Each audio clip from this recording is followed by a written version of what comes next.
Now, into the ticket office of Disneyland. Oh boy, let's do this.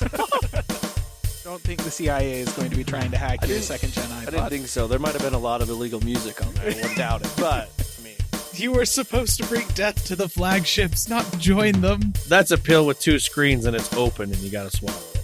iTunes is a constant source of embarrassment. Behind-the-scenes camera crap. I am ashamed to live in this world. I am Manila. I can't do it anymore without laughing. I was going to do the whole thing. Welcome, everyone, to the Calling All Platforms podcast. I am your host, Wes, and I'm here with Landon. Hello. And Caleb. Hi. And we are here to talk all things tech.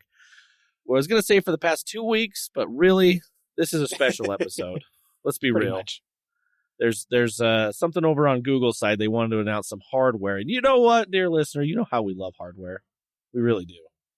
It's like our favorite thing. Especially on Google's side, right? Right there, Landon? Yes. Yes. The Google guy Awesome. that owns no Google hardware. I know. I'm the Wait one a sitting here second, with a Pixel 5. Don't you have one of the little pucks? What are those called? Google Home, I guess. Mini. What are I they? do have a Google Home Mini, that is true. And I have a Yeah, Chromecast Chromecast. with Google TV. And I do still have my fossil Android watch, but I haven't worn it since I bought my Apple Watch. So there's that. Conversion. And this is why we're called Calling All Platforms. Yes. See? It's true. I am the I mean, epitome of calling all platforms. At this True. point, you're using more Apple hardware on a day-to-day basis than the Apple guy too. That Oh. is true. Like, you've got a Mac, you have the Apple Watch, you've got the iPhone. I have an iPhone and a Mac. I do not have an Apple Watch and probably will never get one. I don't know. So Well, I mean, when I started, I had Windows Phone, Windows stuff. I mean, now I've got the Google It's- thing. So, I mean, it's coming around. I think, Caleb, you got to jump ship to Windows. I know. But no, No. next I'll well, I already have moved over to a Linux-based laptop, so Hey, there you go. that's my next step. Is I need to switch my phone entirely over to this Linux-powered phone in my drawer, and Good luck with that. There you go. yeah, I know. I like being able to use the internet.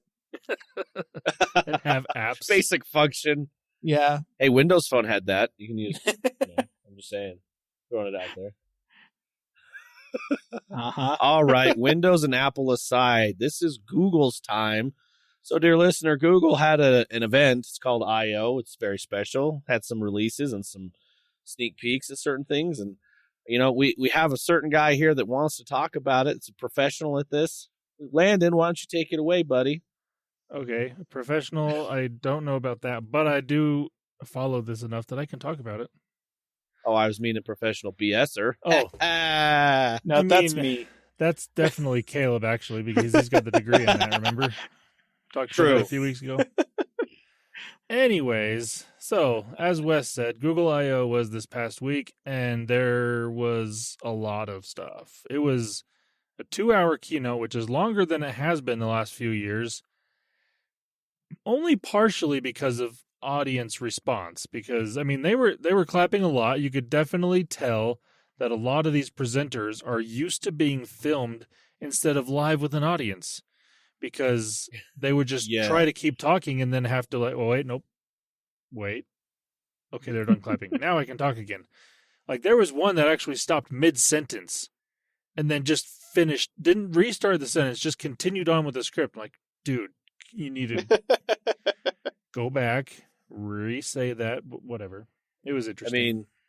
mean, they're trying to get back into this, so you got to give them a little bit. It's been 2-3 years now. Yeah, I mean, For live you could audience? tell the certain people that have done this before, like Sundar Pichai, he's very used to it.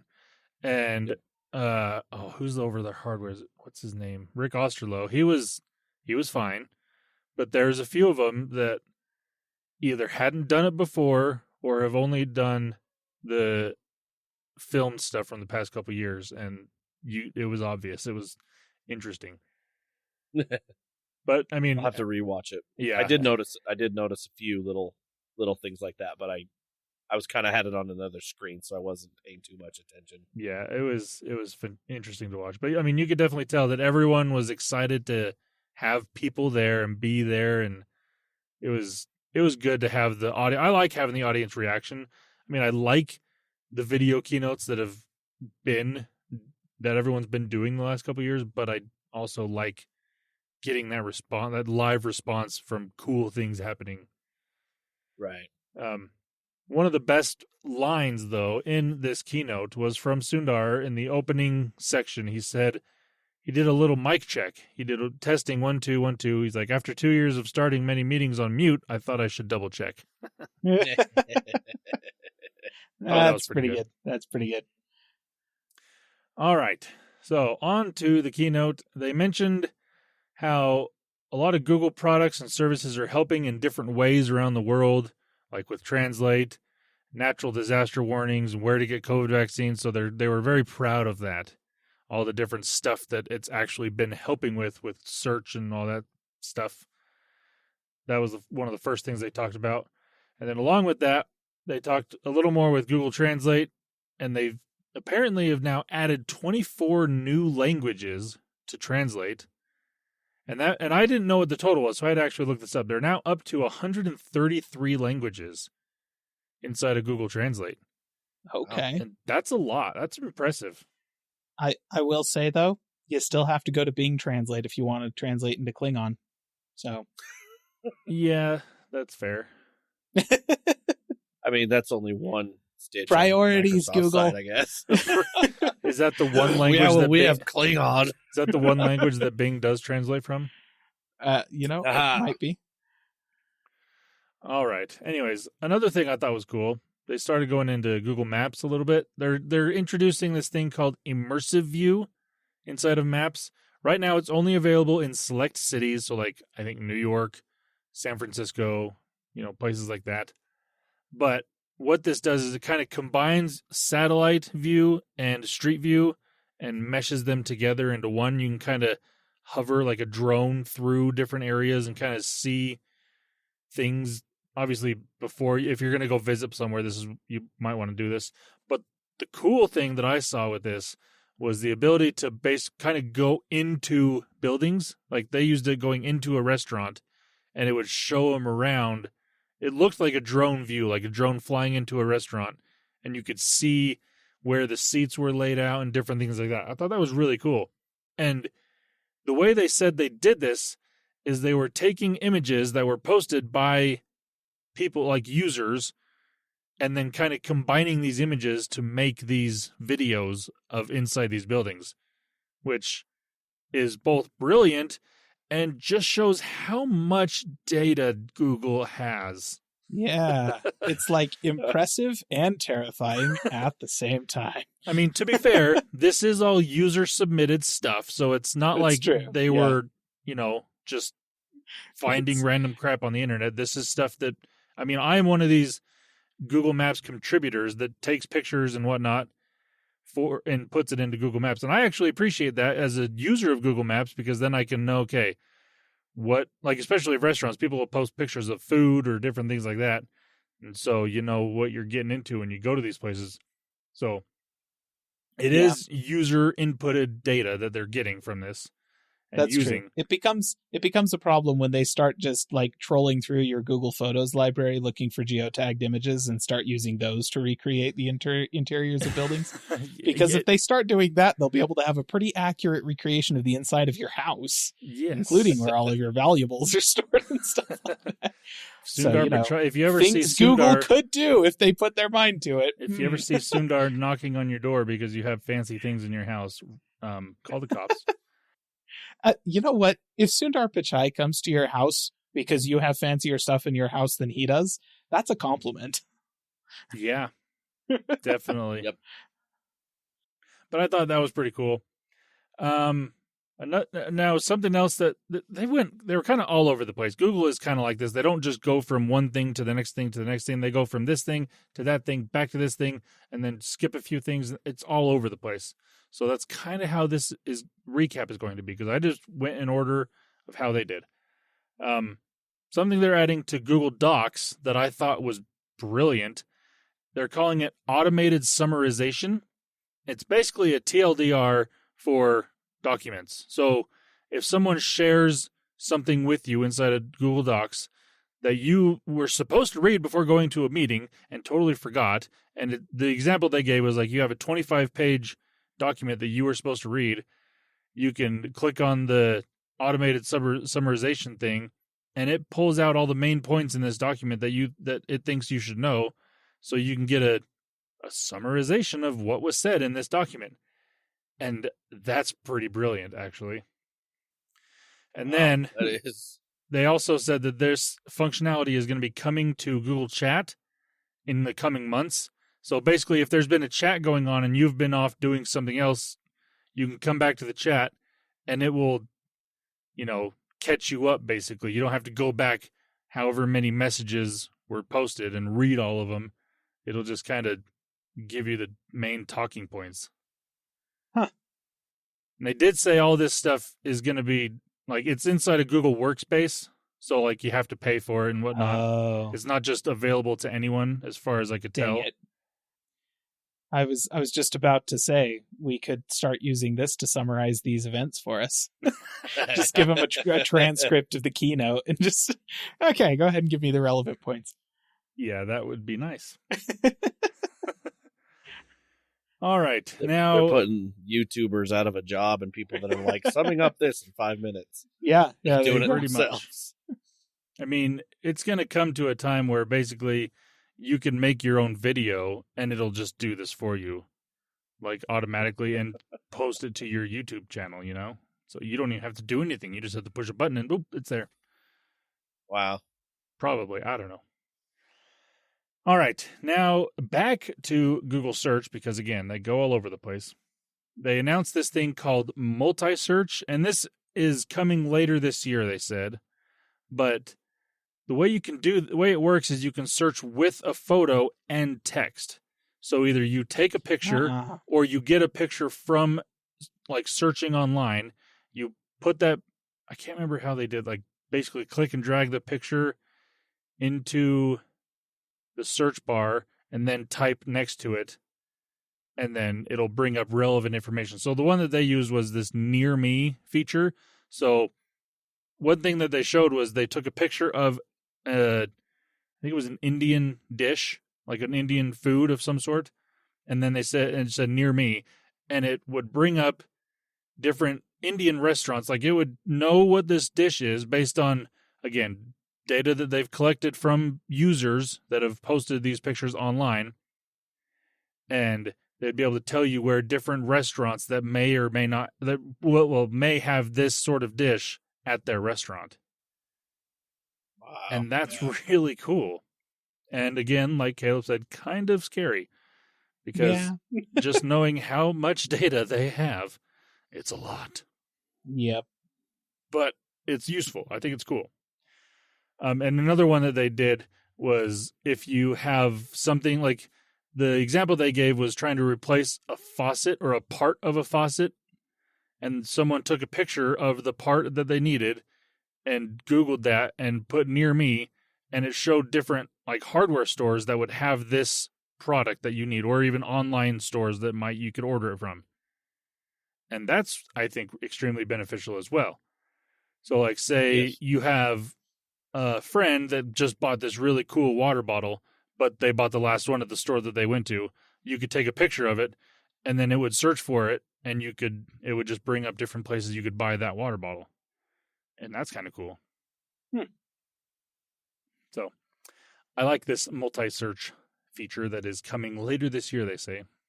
Yeah. Back to, I can't remember if this was in search. Yes, this was also in search. It's called Scene Exploration. This is kind of using this multi-search functionality, but not necessarily in video, but it's in camera. I don't know. The way it worked is, like, you have your camera up open and you kind of just scan over, like, they showed it in a store looking at a shelf full of a bunch of different chocolates. And what you can do is scan over this, and you can type in what you're looking for, and it will give, like, if it knows what it's looking at, kind of give you information. So the one that they showed was they're looking for chocolate with nuts or without nuts or something like that. And it would show which of these packages have the kind of chocolates that you're looking for, basically. Now, they didn't give a time frame on when this is coming. They just said coming in the future. So that's that could be next month. It could be 2 years. Who knows? It may not even come. I mean, we're still waiting on the ability to take a fence out of a picture. So who knows? But I thought that was kind of cool though, because, I think it would be more difficult than what they made it look in the presentation, which it always is going to be. But yeah, if it actually works as well as they showed, that's pretty brilliant. All right.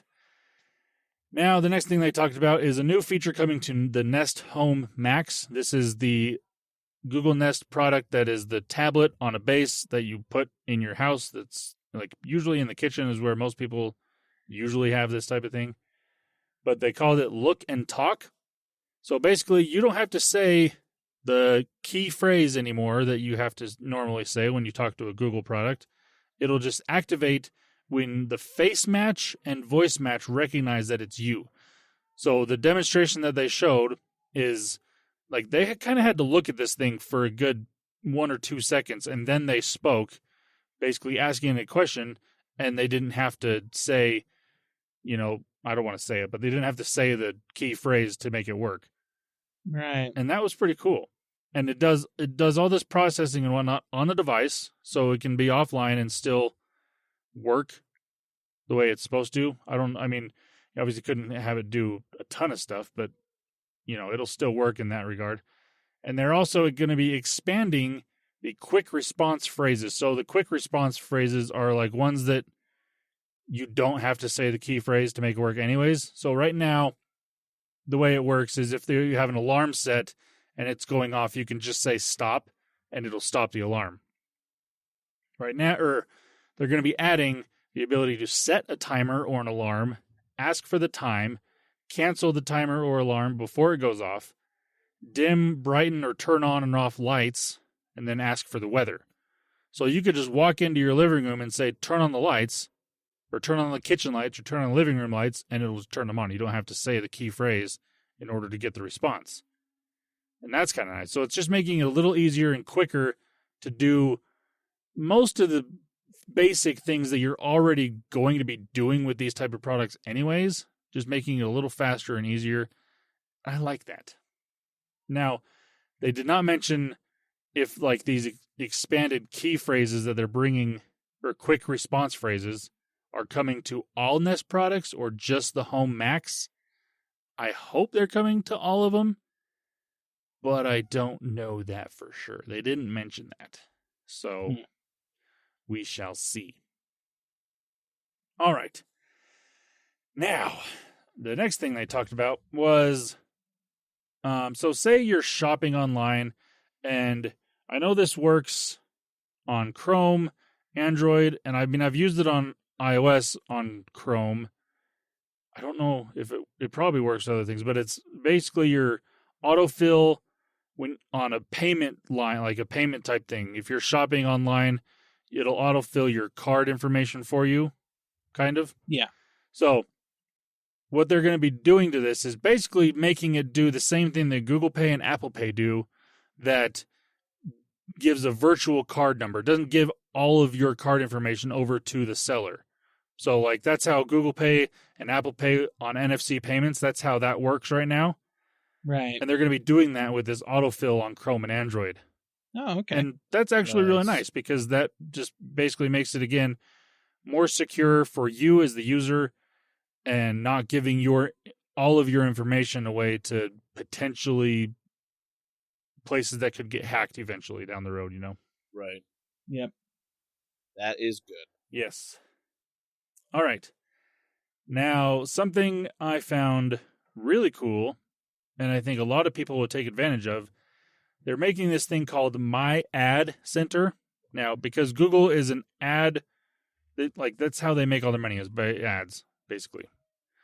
What this My Ad Center is it gives you more control over what ads you do or don't see. And this is like even coming down to, you can choose to see more or less ads by category. So You go into this thing, it'll show you like things that you may or may not be interested in. And you can click, I don't want to see ads for this, or this, but I don't mind seeing ads for this, but I may want to see less ads for this, or different things like that. And you're like, you can do all this right from this section, and it just will supposedly work as well as they say it will. I'm assuming it will. I mean, I've seen this inside of my like Google Discovery feed, or like if you go to like Google News or Apple News, you can kind of curate kind of what you're going to be seeing by, it's like, I'm not interested in this topic, so, and then you don't see it anymore. It's going to be like that, but in a designated area within your Google account, and it'll just show all this stuff, and you can just do it right there. Instead of seeing it and then saying no, it'll just be gone. So I like that. You to do the work for us.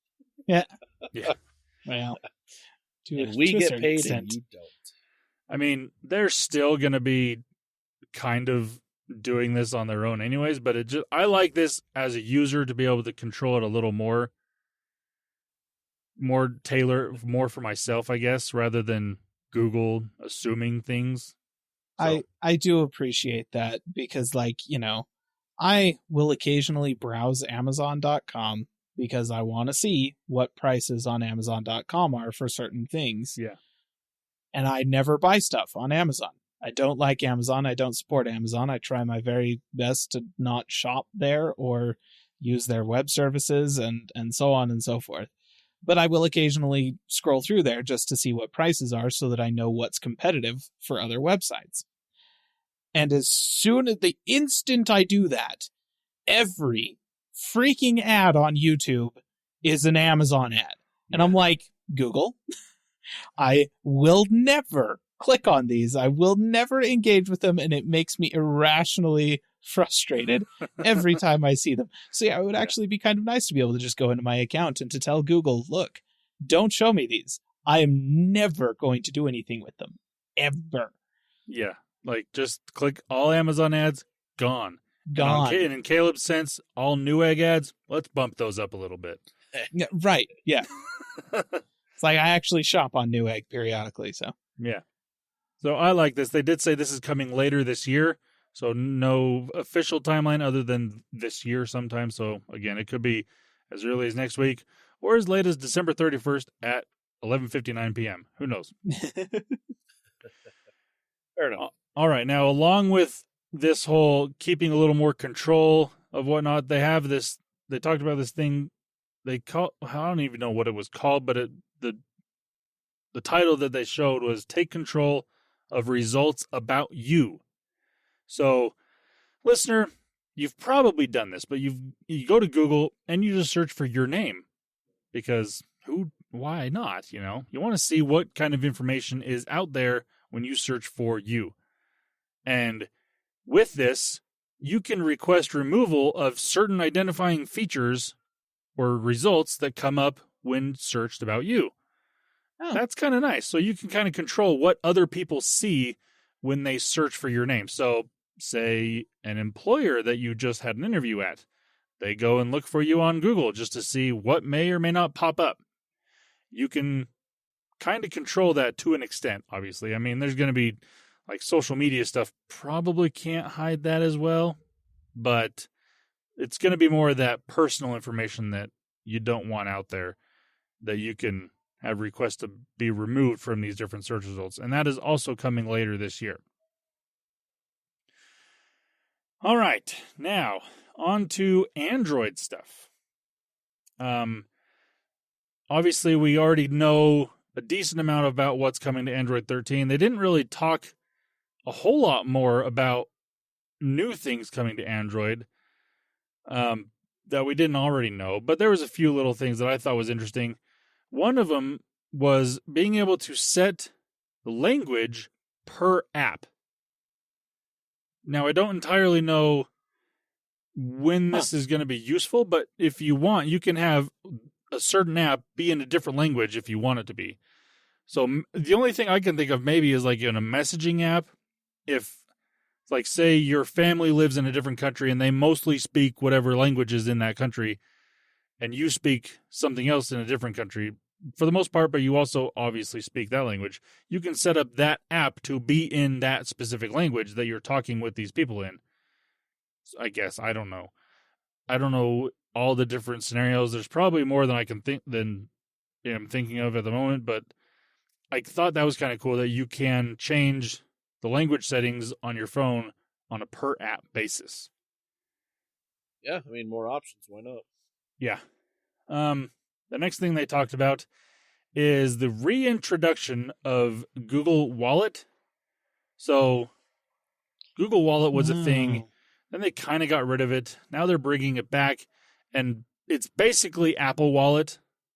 Like, they have Google Pay, and all your cards are going to be inside of Google Wallet, and you'll be able to do identification stuff. So, like driver's licenses down the road, when more states get into that, you'll be able to have in Google Wallet your vaccination information that you, if you want to share that, like shopping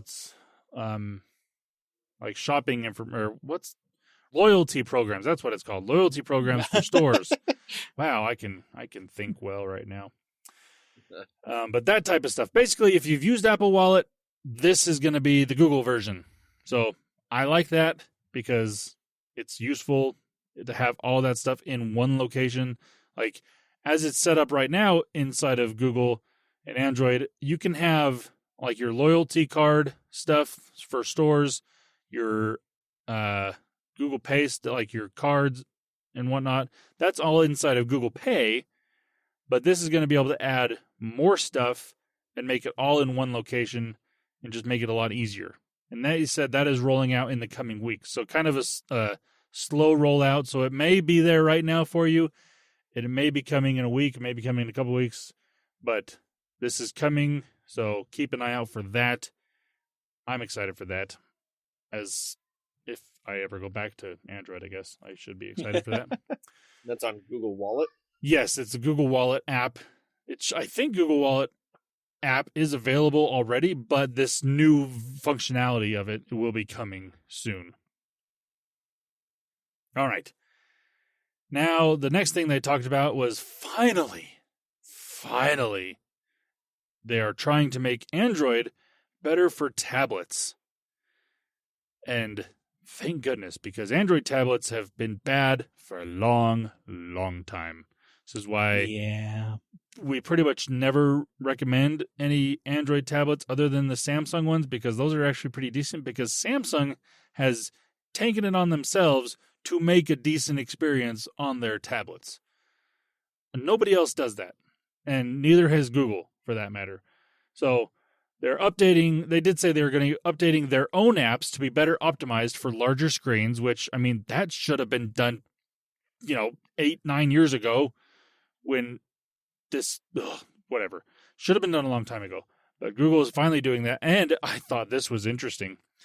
They showed some apps that are also that have partnered with them that are already optimized for larger screens or are going to be optimized for larger screens soon. And one of them was TikTok. And I find this interesting because one app that everyone, well, okay, not everyone, but so many people have been bugging their developers to make better for tablets is Instagram. Yeah. Who's the number one competitor for Instagram? Oh, yeah, that's TikTok. So if TikTok is going to be making their app work better on larger devices, this is obviously going to benefit like iPads as well, then maybe Instagram will finally come around and make their app optimized for larger devices, like a tablet, like an iPad, like a Chromebook. Who knows? It's still baffling to me that they haven't done that yet. I know. And I get, like, part of their reasoning is it's not just a, easy thing to do, but sure, you've got Facebook money. You've got people. You just have to move them over and then give them a year. Even if it takes a year, who cares? Just do it. Make it actually work on these devices because people will download it. It's going to happen. Yep. But I don't know. So hopefully, because TikTok is doing this, hopefully Instagram will finally do something about that. We shall see. All right. that was all the software type stuff that I cared to talk about. Again, there was a lot of stuff that I'm not talking about, basically because it's either the timetable on it is really far out, or they didn't even give a timetable because it's just in prototype type stages, basically, in their software development. So, and they talk about that type of stuff a lot. So I didn't really care to mention that because it's not relevant right now and won't be for who knows how long. All right, now we're on to some hardware. And they started talking about the Pixel 6 phones, saying that the Pixel 6 is the fastest selling Pixel ever, which doesn't surprise me. And they also mentioned that it has already sold more than the 4 and 5 combined. Whoa. I can see that. Which we're only, 7-8 months into the Pixel 6 series being available, and they've outsold those two devices combined? That's impressive. Granted, who knows how many the 4 and 5 sold because they don't give those numbers. So they could have only sold, 10,000 of each of those. And so they've sold 25,000 Pixel 6s. Good job, Google. Who knows? Yeah. But, I mean, it makes some sense to me, though. The Pixel 6 is easily the best Pixel that they've come out with in the run of these phones. And with the new Tensor chip, it's probably the best functioning Pixel that they've come out with as well. And speaking of the Tensor chip, they announced the Pixel 6a. And we all kind of assumed that this was going to be talked about here. It is going to be $449, so the same price as what the A series has been the last little while. But the cool thing here is it also has the same Tensor chip that the 6 and 6 Pro have, and that's kind of cool. Let's go through the specs here really quick. Got a 12-megapixel main and ultra-wide sensor on the back of the phone, so it's a dual camera setup. It's got an 8-megapixel sensor on the front, 6 gigs of RAM, 128 gigs of storage. It's IP67 water-resistant rated.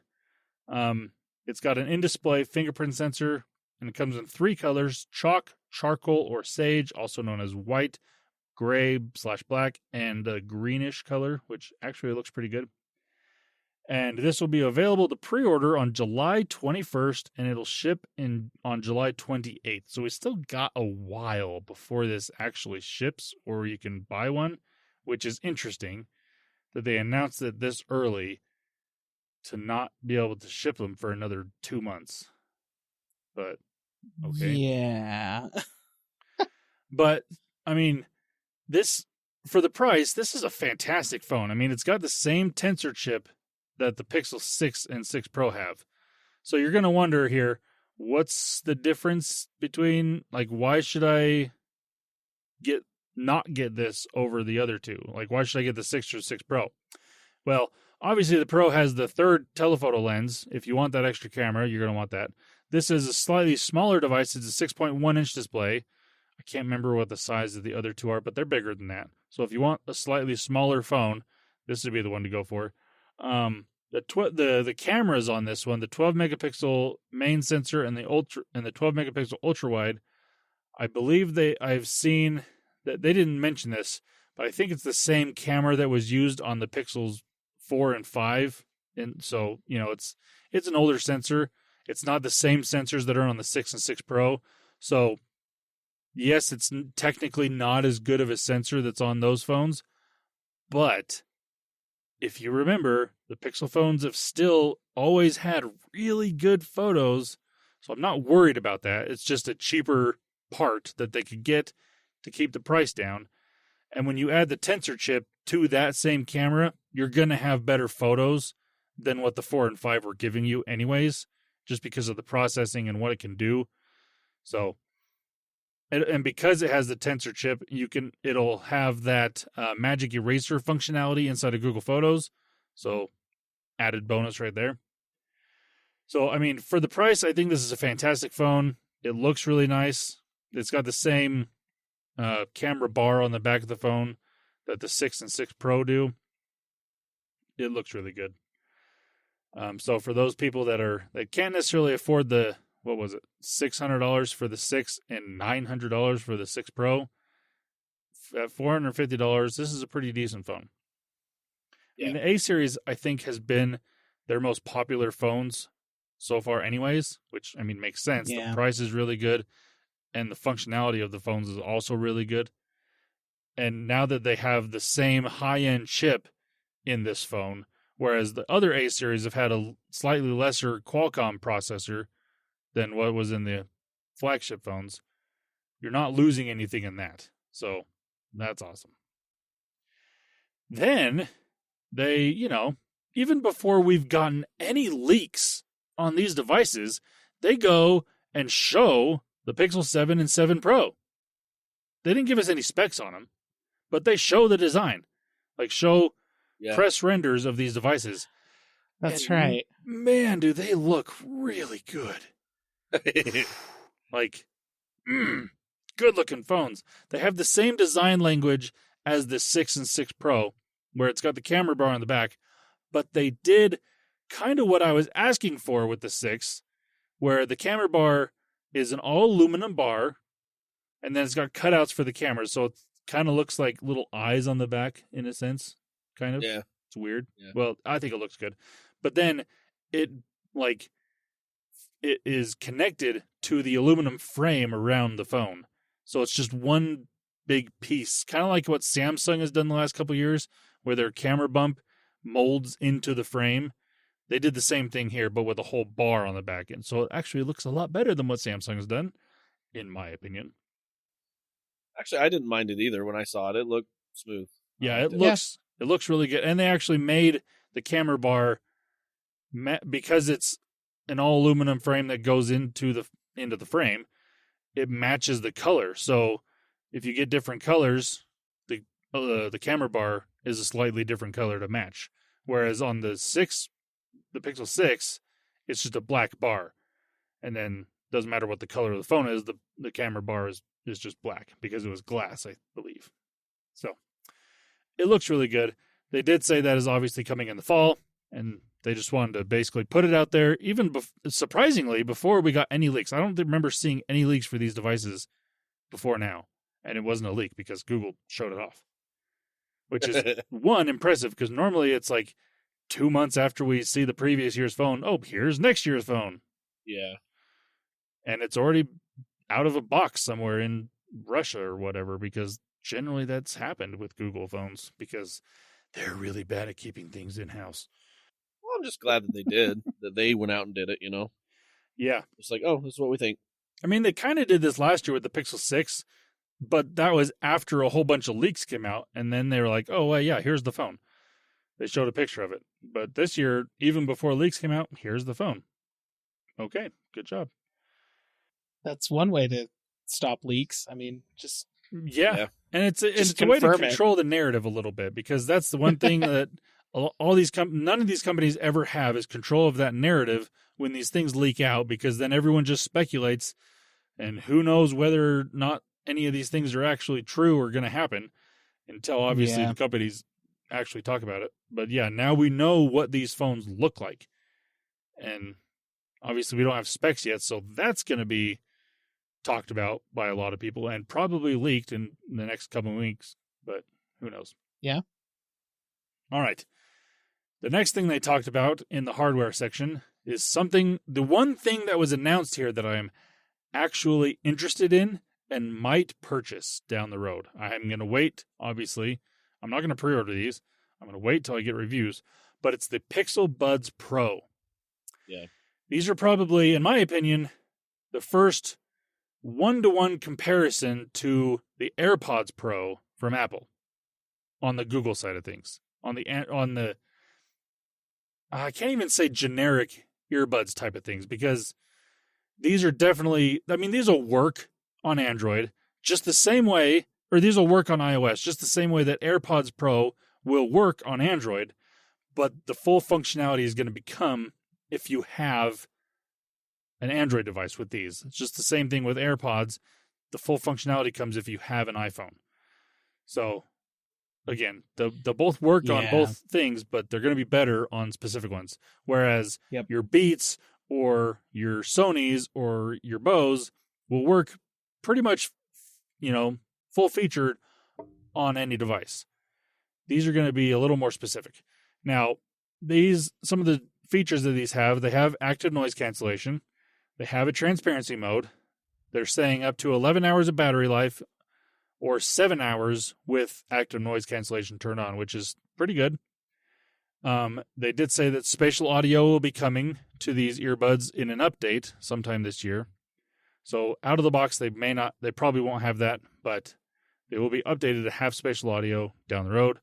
You can pre-order these, same as the Pixel 6a, on July 21st and ship July 28th. And they are $199, so they're actually cheaper than the AirPods Pro by, $50? Those are $250, right, Caleb? Yep. Yeah. Yep, $50. So cheaper by $50. The battery life is slightly better, but not much. I mean, the AirPods Pro gets 6 hours. These get 7. Not that big of a difference, but there is a slight difference if that is really what you're looking for, which, I mean, is nice to have. But obviously, we got to wait to see what reviewers say with these and how good they actually are. But based on what they're saying, I'm very interested because I've been wanting to get some new earbuds for a while. I've got the Samsung Galaxy Buds, like the original ones that came out like 3 or 4 years ago. The battery is starting to diminish a little bit on mine, and I want something with active noise cancellation. So I've been looking around. I've been tempted by AirPods Pro, but at the same time, like, if I go back to Android, I want something that'll work on both, so who knows? Yeah. These, again, I say will work better on Android just because of Google and what they're doing, but they will work just fine on iOS as well. But yeah, I'm very interested in these. And they come in multiple colors. There was like a red, a black, and a white. Like the red was more like an orange color, I think. And I think there was a green, like that sage green color that they've got right now. They all looked pretty good. Like I said, this is the one product that they announced that I am very interested in, and I think will probably sell the most of from this I/O keynote. Now, the next thing they talked about, finally, after leaks for the past 4 years, probably, and people have been asking for more than that, a Pixel Watch, finally, from Google. And the leaks that we've been seeing, probably for the past 4 years, were all right, design-wise. And my initial thought, so we saw leaks about this a week or two ago, probably a month or so ago. We saw leaks for this, and then we saw one of these actually was, funnily enough, left at a bar by someone. I'm going back to the iPhone 4 days. This was left at a bar and then given to a friend by the bartender the friend was their tech friend, they say. It was a whole interesting story. But this was finally announced. And the first thing I think of when I see this device is this looks like what everyone thought Apple would make in a watch. Like everyone's, like their own renders that they would make or what supposedly leaked out of Apple was this, almost identically.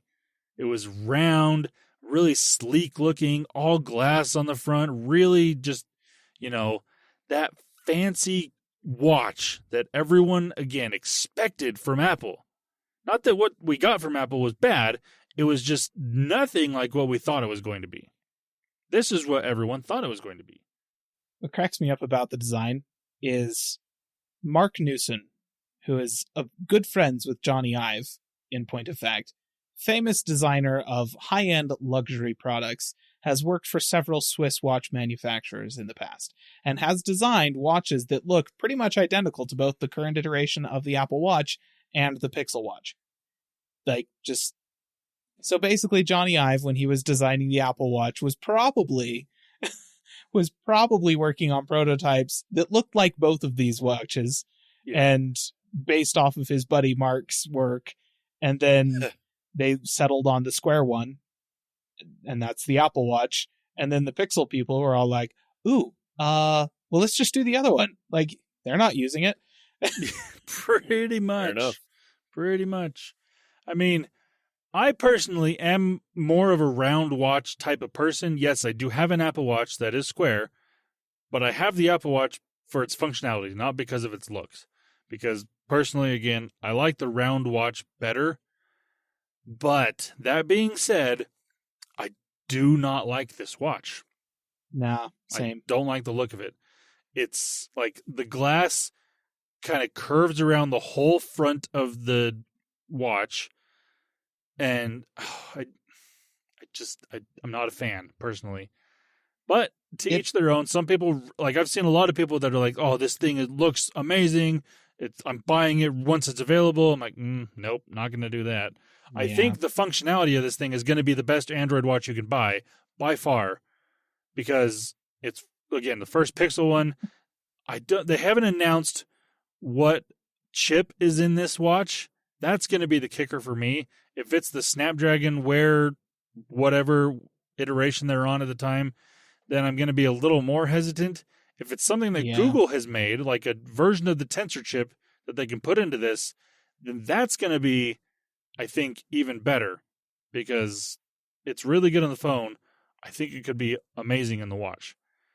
Some of the stuff they did mention about it has got what they're calling a tactile crown, not a digital crown like Apple called it, a tactile crown. Trademarked, so. Yeah. I mean, it's basically the same thing. It spins. It is a button. Does all the same functionality. Does the stuff.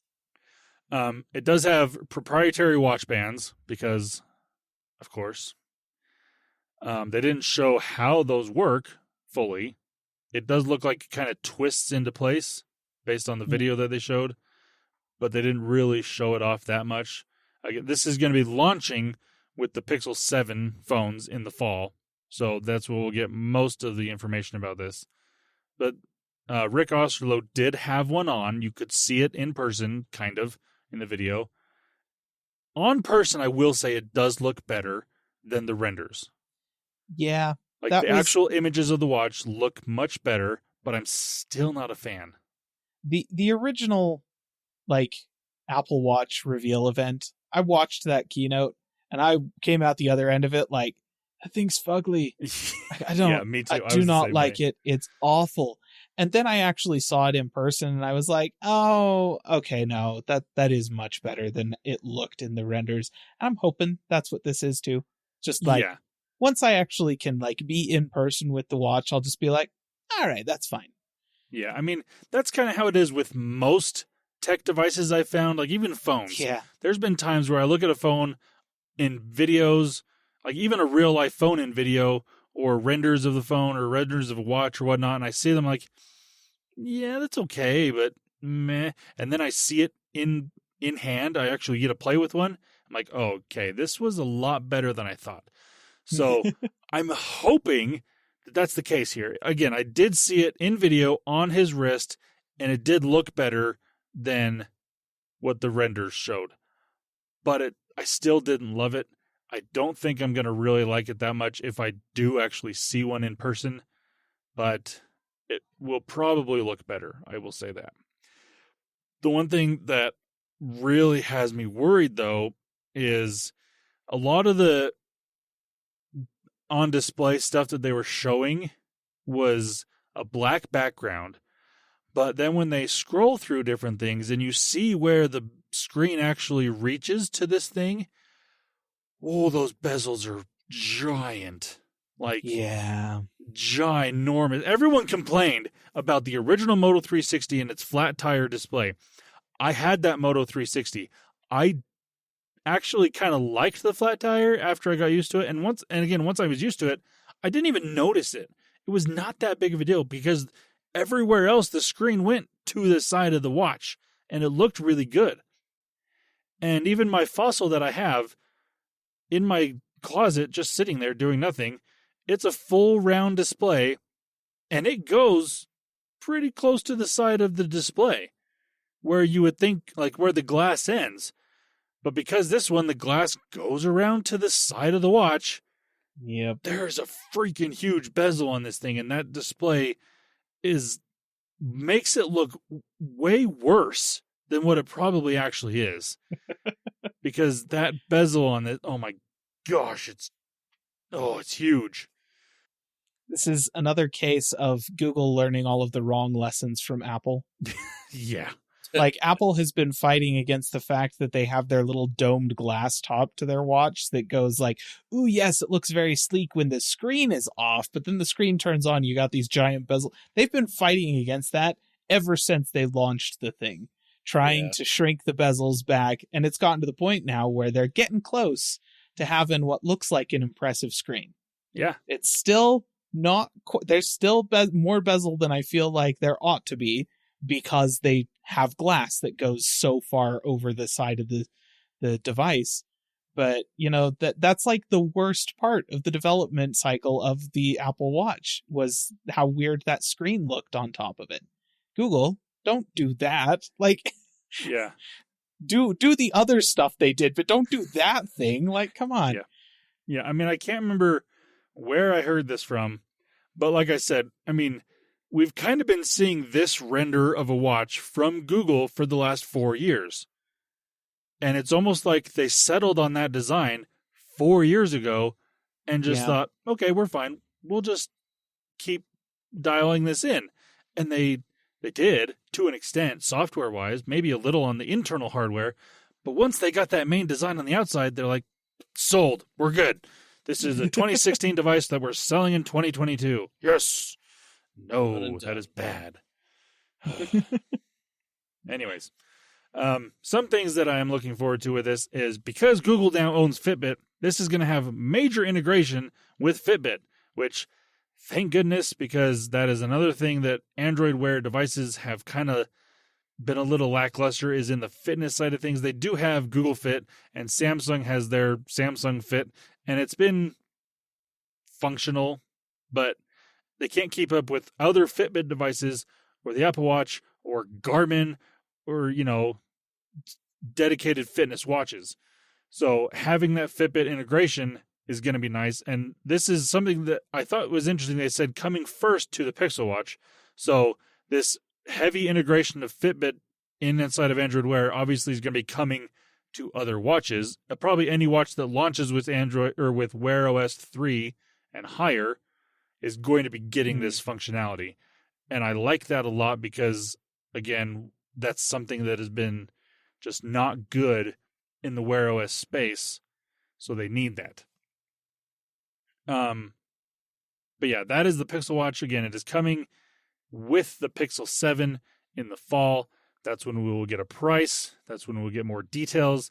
That's when we'll get if there's any more colors of this thing and all that stuff. So that's that. And then, because they're Google, I don't fully understand this, but they announced a device that they said is hopefully coming in 2023 and is a Pixel tablet. Yes. Now, what they showed, like the render of this thing, is it looks like they took a Nest Home Hub, or whatever, the Nest Home Max, that's what it's called, took the display off the base and said, here's your tablet. It's even got the white bezel, which, I mean, yeah, I gave Apple some crap for having a white bezel on their iMac, but it makes sense to an extent on that device because it's a home computer designed to be in an open space where everyone can see it. It doesn't matter that it's not black. And same with a Nest Home Hub or Home Mac, whatever the freak they call it, Home Max. It's in a space where it's just there. It's kind of blends into your environment. It doesn't matter what the color of the bezel is. This is a tablet that you're going to want to watch movies on. And watching movies with a bright white bezel is not a good experience, Google. It's not. I mean, that's my thoughts. I mean, functionality wise, I'm sure it's going to be fine, based on what they're doing with Android on large devices, it's probably going to be good. It's probably going to have a tensor chip, probably going to have the next version of the tensor chip, which is going to be better. But, man, that design is just so generic and kind of boring. I mean, it almost looked like I said, you take the Nest Home Max display, take it off, and there you go. But it also is very reminiscent of the Nexus 7 tablet, or the Nexus 9. The Nexus 9 tablet, if you go back and look at that thing, that is almost what this looks like. Like the same design language from, what was that, 5 years ago? 6 years ago? That the Nexus 9 came out? I mean, they've done a really good job when it comes to design with their phones. But apparently, everything else, they're just like, we had this design that we drew up 6-7 years ago. Let's just do that again because that's easier. I don't know. I'm not that they should put a camera bar on a tablet, but they need something to make this look different, in my opinion. I don't 2014. know. Even longer That's when ago. that came out. Yeah. I mean, the Nexus 9 was a decent tablet. But, I mean, if you're not changing the way it looks from then come on, Google. You need to get with the times, man. I don't know. That's my thoughts. What are your thoughts? I want your guys' thoughts on specifically the white bezel, because to me that's I don't understand that. I think putting a white bezel on a device that is intended to go against a light background makes a ton of sense. Yes.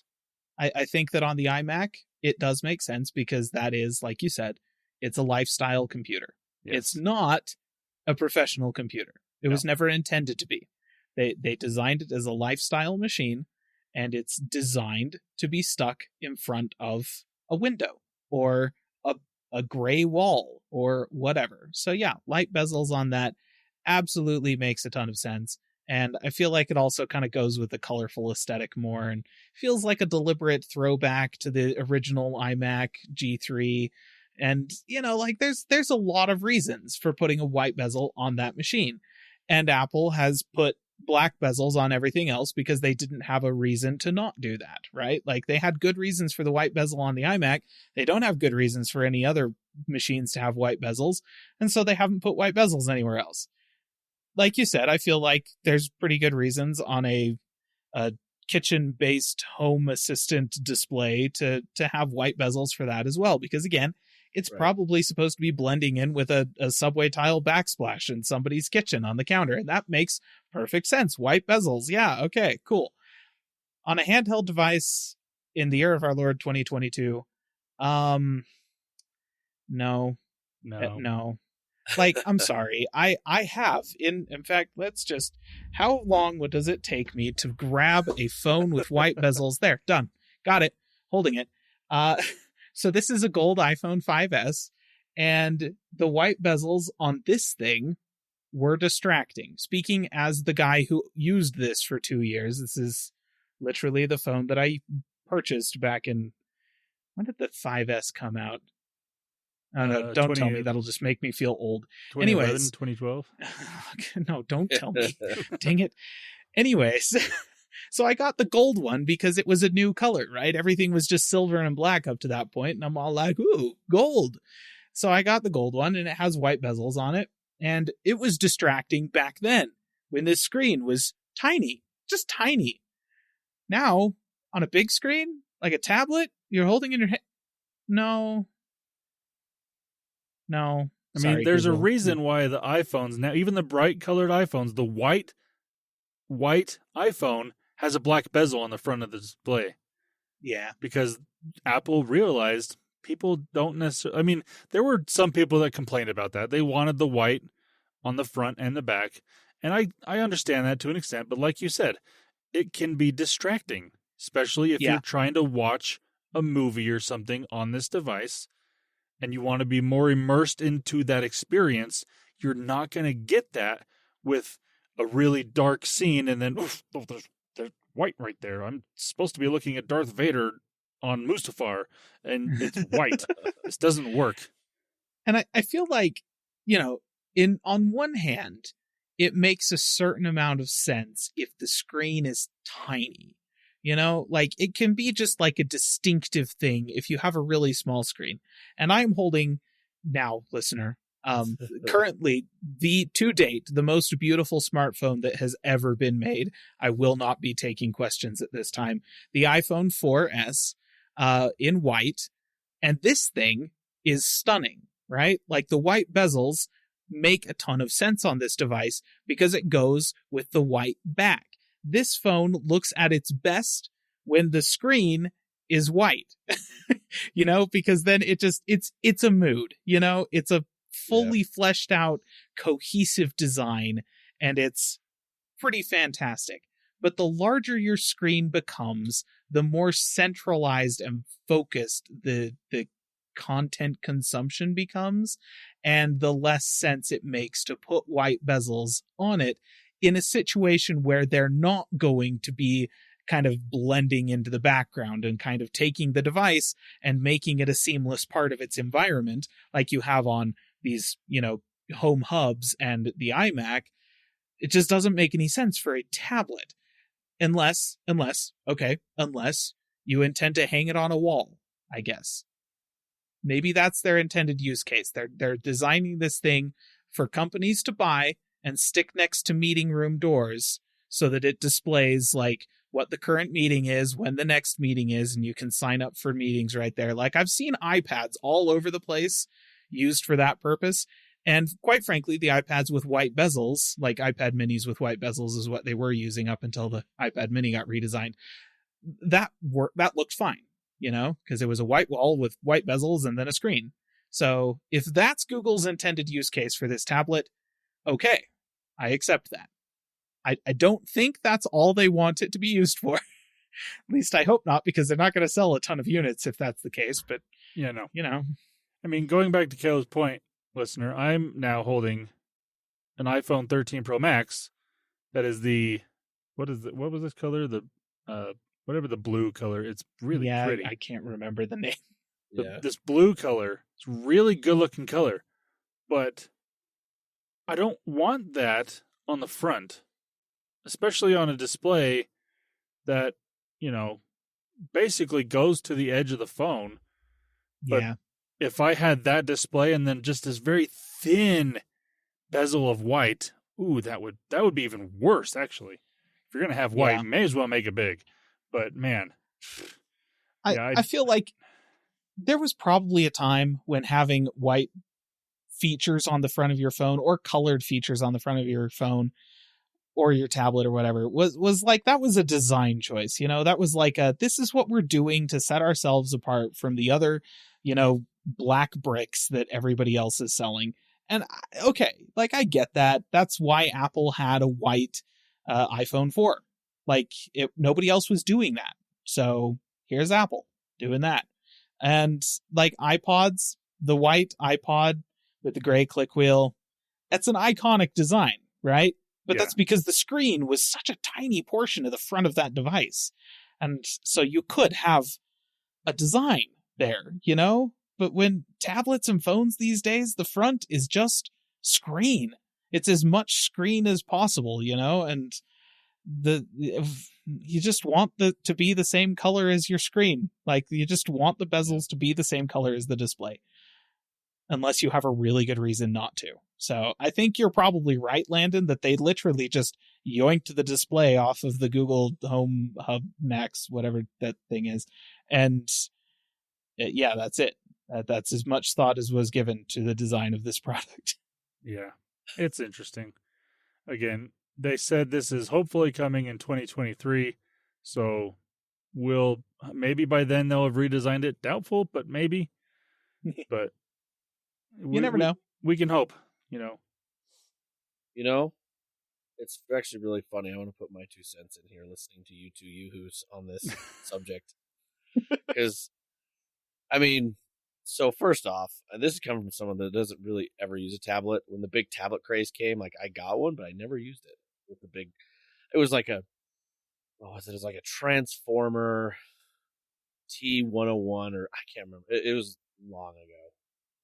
But I mean, bezels upon bezels, and you guys in these fancy phones. Here's the guy that had a Windows phone that had bezels. Here's the guy that had the Razer phone that had speakers on the side, literal speakers. Good speakers, though, man. Like, it was quality. pretty cool. And I mean, I could pull it out of this here, but that'd take too much time. You guys just have way too much access to your phones and drawers and stuff. But I mean, I don't know. I think I'm just pretty average. Like, to be fair, like, I would probably choose not to watch a movie on a tablet. Like, I've seen, like, YouTube videos, things like that. I'll look at that here and there, or like on my phone, or my kids have it. Like, for me, to hold that, that would annoy the piss out of me. Like, through a movie. But, so, I don't know. I mean, someone that doesn't have a tablet, I mean, I look at my Surface 3 right here, and I guess that could be the closest thing to the tablet, Surface Pro 3. The bezels on that are horrendous, but I guess I don't know. It's interesting. Well, that's also the Surface Pro 3 that came out 5 years ago. Yeah, it is. I thought I said Surface 3. That's what I mean. Yeah, that's what I'm saying. Like, so it makes sense that it's got big bezels because 5 years ago they kind of had to. Yeah. And it's also a full computer, not just a tablet. So they had to have more space to fit everything in there. So, I guess I brought it up because that's the closest thing to a tablet for me, for my use. Like, my kids, I've gotten them those Samsung tablets those are bezels galore for kids, but it's just interesting. Like, I guess I don't notice it. And maybe I just haven't delved deep into that to really care. Like, I don't know. It's just interesting. Like, because I'm like, wow, it's just I get it, but I don't know. I mean, I'm not complaining about the size of the bezels on tablets. It's just the color. And because tablets are used most often as a consumption device of entertainment, usually video, that's where you don't want that white distracting bezel to be there, because it takes you out of what you're watching, in my opinion. If it's just a black bezel that's there, it's not distracting. It's not, anything taking away from what you're watching. You can be more immersed into that medium that you're trying to be there for. So that's why I'm not a fan of that design language on that product. Maybe what I need to do is buy one and immerse myself with headphones. Because here I am, I'm like, I've got a surround sound and a big screen here that I'm like, I'd rather watch that. But I don't know. It's just interesting because that's something I never would have thought of. Like, I've heard like people with the bezels and things, or the color and stuff. And so it's just interesting to me that, like, I don't know, maybe I'm not a part of it because I don't have. Oh, speaking of, okay. I'm way too deep into this in my head right now, listener. That's where we're at. You're welcome. You're welcome. I'm just sitting here trying to think, trying to analyze, like, what is it specifically about white bezels that is bugging me? Because I'm thinking about it now. It is almost 7 years old at this point. My iPad Pro, it has white bezels and it's big. And I'm like thinking, you know what? The white bezels on the front of an iPad with a home button, I feel like it's key to say the iPads with home buttons can pull this off. iPads without home buttons can't, because they have much thinner bezels. But when you've got the big forehead and chin, I feel like it works because it kind of sets off where you are safe to grab the device without, causing any problems. So I obviously I feel like that's not only kind of an iconic design, because again, the home button and the camera and the big forehead and chin on the iPad, it's very recognizable Apple things. So I can understand why Apple designers would have wanted to kind of set that off.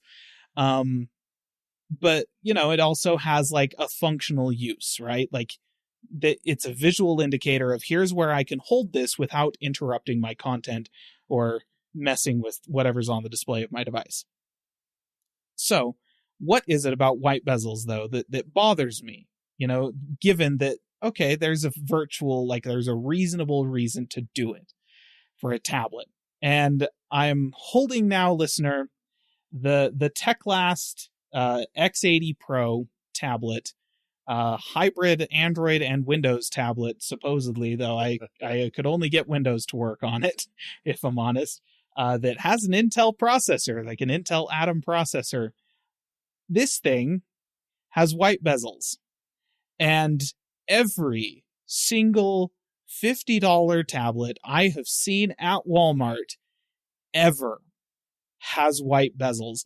I think the issue is, if I don't see a home button on those white bezels, my brain just defaults to, that's a piece of crap. It's made of plastic. It feels like tissue paper in the hand. It has an underpowered, gutless SoC, no storage, and no RAM. That's what my brain is defaulting to when I see white bezels on a tablet in this day and age. You know? So I think that's the context that I look at the bezels on something like this Pixel tablet, and I think to myself, that's a toy. That's not an actual device for use by people. It is a toy that you spend $40 on from Walmart to give to your kids so they'll stop whining at you about not having the cool thing that their friends have, but that you don't care that they're about to break 30 seconds after you give it to them because it cost you $40. That's what I see. And yeah, so like that's maybe a personal issue. Like that's my context. That's my personal context that is affecting the way that I see this device and this design. But I do think that there's probably something to be said about the fact that, like, you know, the iPad was rocking white bezels on the front for a lot of time, and they stopped doing that. And most of the rest of the industry making tablets stopped doing it before Apple did, which means that the last quality holdout for white bezels on a tablet was Apple, Google. And now that they've stopped doing it, there's nothing good there. There's nothing good. So maybe rethink that, because now you just look like you're making a Chinese knockoff of an iPad. Yeah, I can see that. So I think I feel okay saying that the fact that it looks like a Chinese knockoff of an iPad, that's probably a bit more generalized context as opposed to just my own personal opinion. And I feel like that might be the kind of thing that might affect what you're going to get out of this thing, Google. And incidentally, listener, the TechLast X80 Pro, it just broke like years ago, stopped working out of the blue. And I was like, cool, Chinese crap. So good times. Yeah. You know, it's interesting that the thing that they talked the least amount about, we've probably talked about the most. Yeah. Well, you know, you kept talking, you kept making me think about it. Turns out I have opinions. Lots of them. Yeah, and I kept it going. I mean, we were there at the finish line. I decided to reel it back in. That did happen. All right. Now, moving on to the last thing that was mentioned at this keynote. They talked a little bit about augmented reality, and they showed off an early prototype of a new version of basically Google Glass, but, you know, actually something that people are going to want to wear and use. Because these just looked like regular glasses, little thicker frames because they got to fit, you know, computing, processing, and all that stuff inside the frames. But they looked like your typical glasses that you would see almost anybody wearing. They looked really good. And the thing that they were showing off on there was using Live Translate inside of these glasses. Now, the video they showed had a mom and daughter, where the daughter lives in the U.S., speaks English predominantly, but also I think it was Chinese that these people were speaking.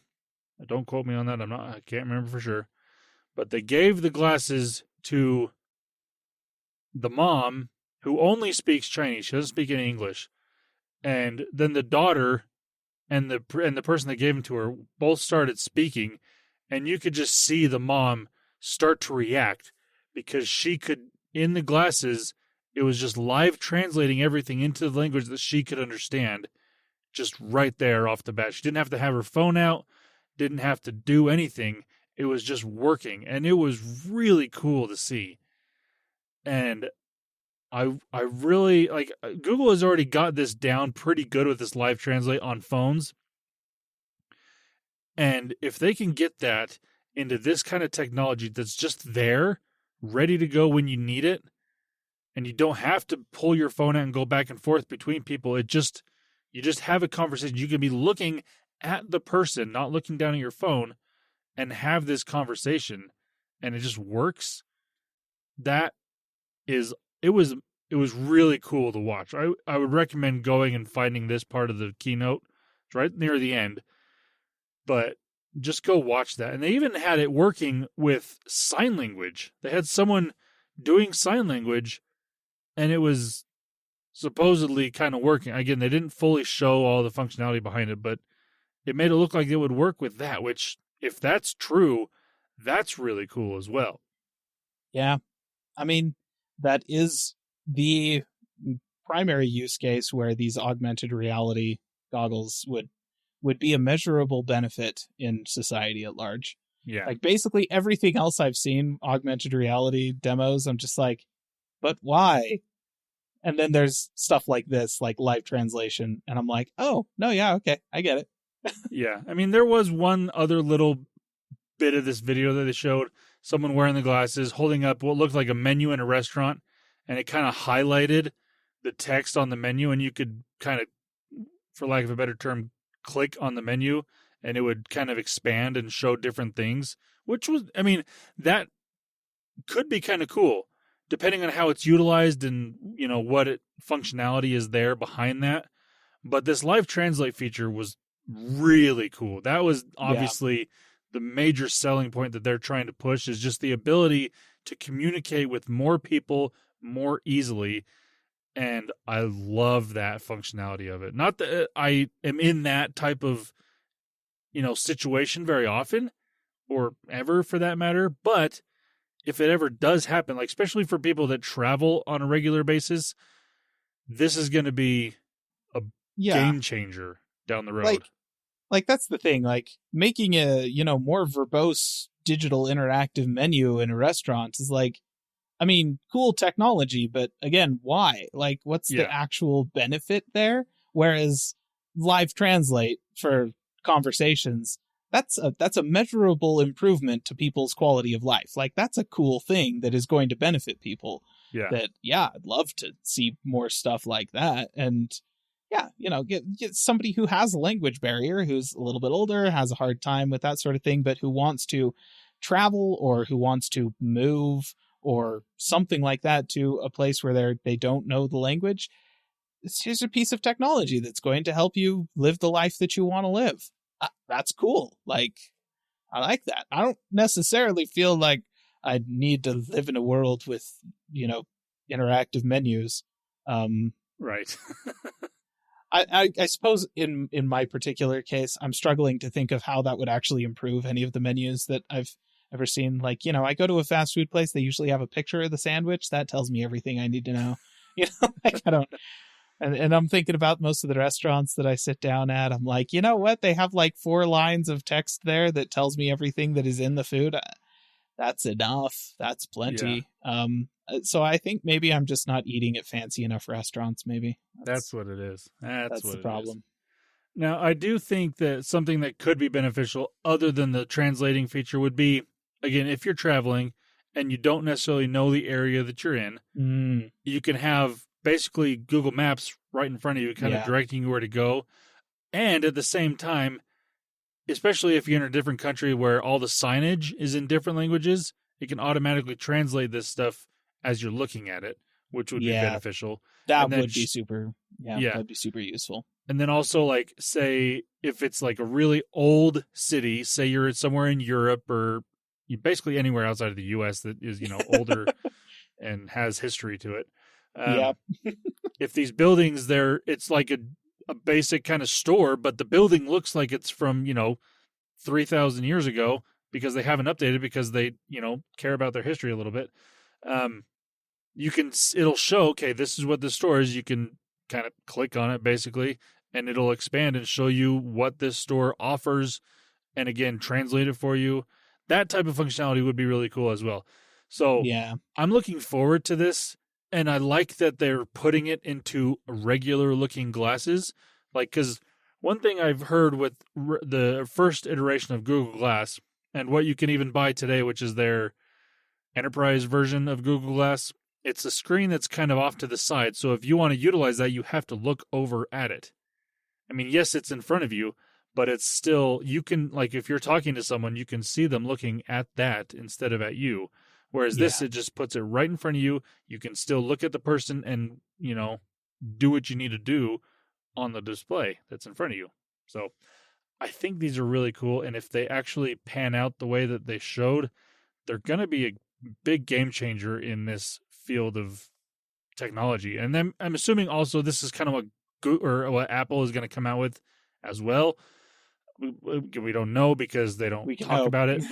But I mean, this is where I want this technology to go with augmented reality. Especially as someone that wears glasses. I mean, that would be nice. Just slap some prescription lenses in that. We are the target market for this, guys. Yeah, yes, we are. No, it's the kind of thing that I would love to see Apple do, but all of the renders and drawings and stuff of Apple's AR/VR headset we're supposed to be seeing coming out next year look like, I mean, basically just a thinner Oculus Quest. Like, no.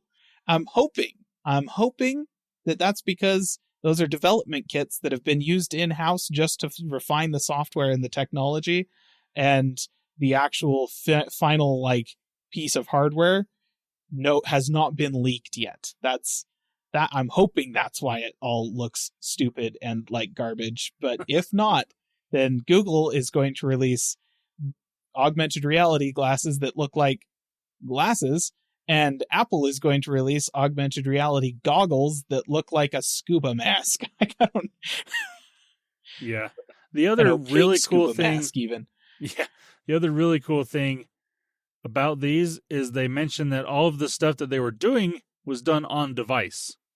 So you don't even need to be connected to anything for this functionality. I mean, they've already got the live translate feature on the phones working on device. So that technology is there. They just need to be able to miniaturize it and put it into frames, which obviously they're working on. And so being able to do that without having to worry about a data connection or anything like that makes it even more accessible to people in countries that don't have that infrastructure at the moment and may not ever have it. So that, again, it was a really cool little video they showed of this, and I would highly recommend going to watch it because it was cool to watch. And that was Google I/O 2022. A lot of stuff and jam-packed. I mean, it was, like I said, it was a 2-hour-long keynote, and there was just so much. They never stopped. There was no really breaks in this thing at all. There were, other than 2 random ones that they went and showed live watch parties, one in Brazil and one in, was it France? I can't remember, but no, London. London and Brazil. Keynote?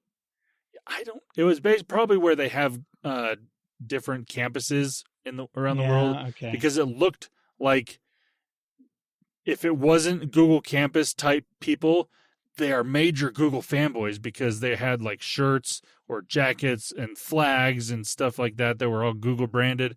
So I'm assuming that these were Google campus locations in these places. Probably. But, yeah. Those are the only quote unquote breaks that they had in this thing. And they was literally for about 10 seconds showing these people and then back to the keynote because all the stuff, so much stuff. Surprisingly little for developers at a developer keynote. Pretty good though. I did have a few things I did want to mention on here. Caleb, did you want to mention anything before I start into some gaming sort of stuff? Yes, I have one piece of tech news. This is important, listener. And honestly, I feel like warrants a tribute video on the YouTube channel, or maybe I'll just clip this portion of the podcast and put it on the YouTube channel or something. This past week, Apple announced officially that they have discontinued the iPod Touch. Whoa.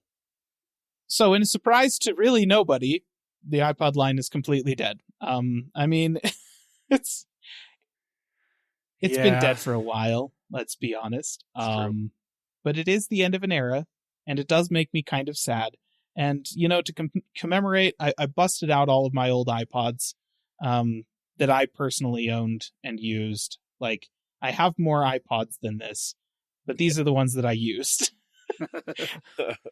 Because I'm a helpless collector. So my first iPod was a shuffle. Wow. It was the first generation shuffle. And unfortunately, mine no longer has the little cap that goes over the USB port on the end. They had the lanyard one, too, that honestly, that thing was pretty sick. I remember getting this. This was not my first MP3 player. I had an RCA Lyra before this. And RCA made pretty good MP3 players for the time, but they were obviously nowhere near as good as iPods. And I just wanted an iPod. This thing released, and my parents were like, it's only $50. So they got it for me for Christmas, which I appreciate. But when I opened the thing, I was like, oh, they got me the one without a screen. And I was a kid. And so I was kind of disappointed and kind of a loser. But then I started using the thing. And no, doesn't matter. Screen or no screen. This thing was honestly one of the best MP3 players ever made. And I loved it to death. My only complaint with it was that it was only 512 megabytes of storage, which, that held 100 and something songs at the bit rates that I was encoding them at anyways. So it was absolutely fine.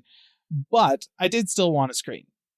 At the time, the only options for that were the iPod, the full fat, big old Chungus iPod, or the iPod mini. And I knew some people that had iPod minis. I thought they looked pretty sweet. They were kind of expensive. They were between $150 to $200. And then Apple released the iPod Nano, which still one of the best product reveals ever. Steve Jobs on stage, just sliding this thing out of the coin pocket in his jeans, because that's how small these things were and are. And they're still remarkably thin, incredibly lightweight. Yeah. So the first gen Nano, they released it in 2 gigabyte and 4 gigabyte versions, starting at $150 and going up. So about the same price as the iPod mini, still a little rich for my blood. And then about 6 months after that, they released the 1 gig model. And so that was only $100. And so I went and I bought that sucker and I used that. It's actually not the one I'm holding right now. It's in a different drawer somewhere. So yeah, I have 2 of them for reasons. This one's 4 gigs. Kind of cool. But, I used that for 6 years or something like that. That was my main MP3 player. Had a friend with a 2nd gen iPod Nano who in college ran his through the wash. And I don't just mean through the wash and then he was moving it into the dryer and he was like, oh no, I washed my iPod. No, he ran it through the dryer too. And then 3 days later, was looking for his iPod and is like, I can't find my iPod. Where's my iPod? And he pulled it out of his pocket. And I was all like, oh, look, there's your iPod. And he's like, no, those were the clothes that went through the laundry. He obviously tried to turn it on. It didn't work. And he was so sad. He's like, oh no, my iPod. But then he plugged it in, charged it up, and it worked. And as far as I'm aware, continued to work for, possibly years after that. And then third and final for me, before I just got a phone and stopped using them altogether, was the fifth generation iPod Nano. I went from my 1 gigabyte first gen iPod Nano to a 16 gigabyte 5th gen Nano. And this thing, boy, was a breath of fresh air when it came to storage space. Much nicer display, had better games built into it, which I feel like is important to mention. This was the one that also had a little camera on the back of it. which was an forgot that had a experiment. camera. Oh my! It was Oh an my experiment that gosh. was thankfully very short-lived. I totally Because- forgot they put a camera on that thing. This camera was a turd, but it was there. It was the thing you could do. You could use this as like a little camera, this big old screen as your viewfinder. You can watch movies on it too. And honestly, the screen is pretty darn high resolution for being like, I don't know, 1.5 inches. It's not a great movie watching experience, but it could be done. And honestly, I seriously thought about getting the 7th gen Nano.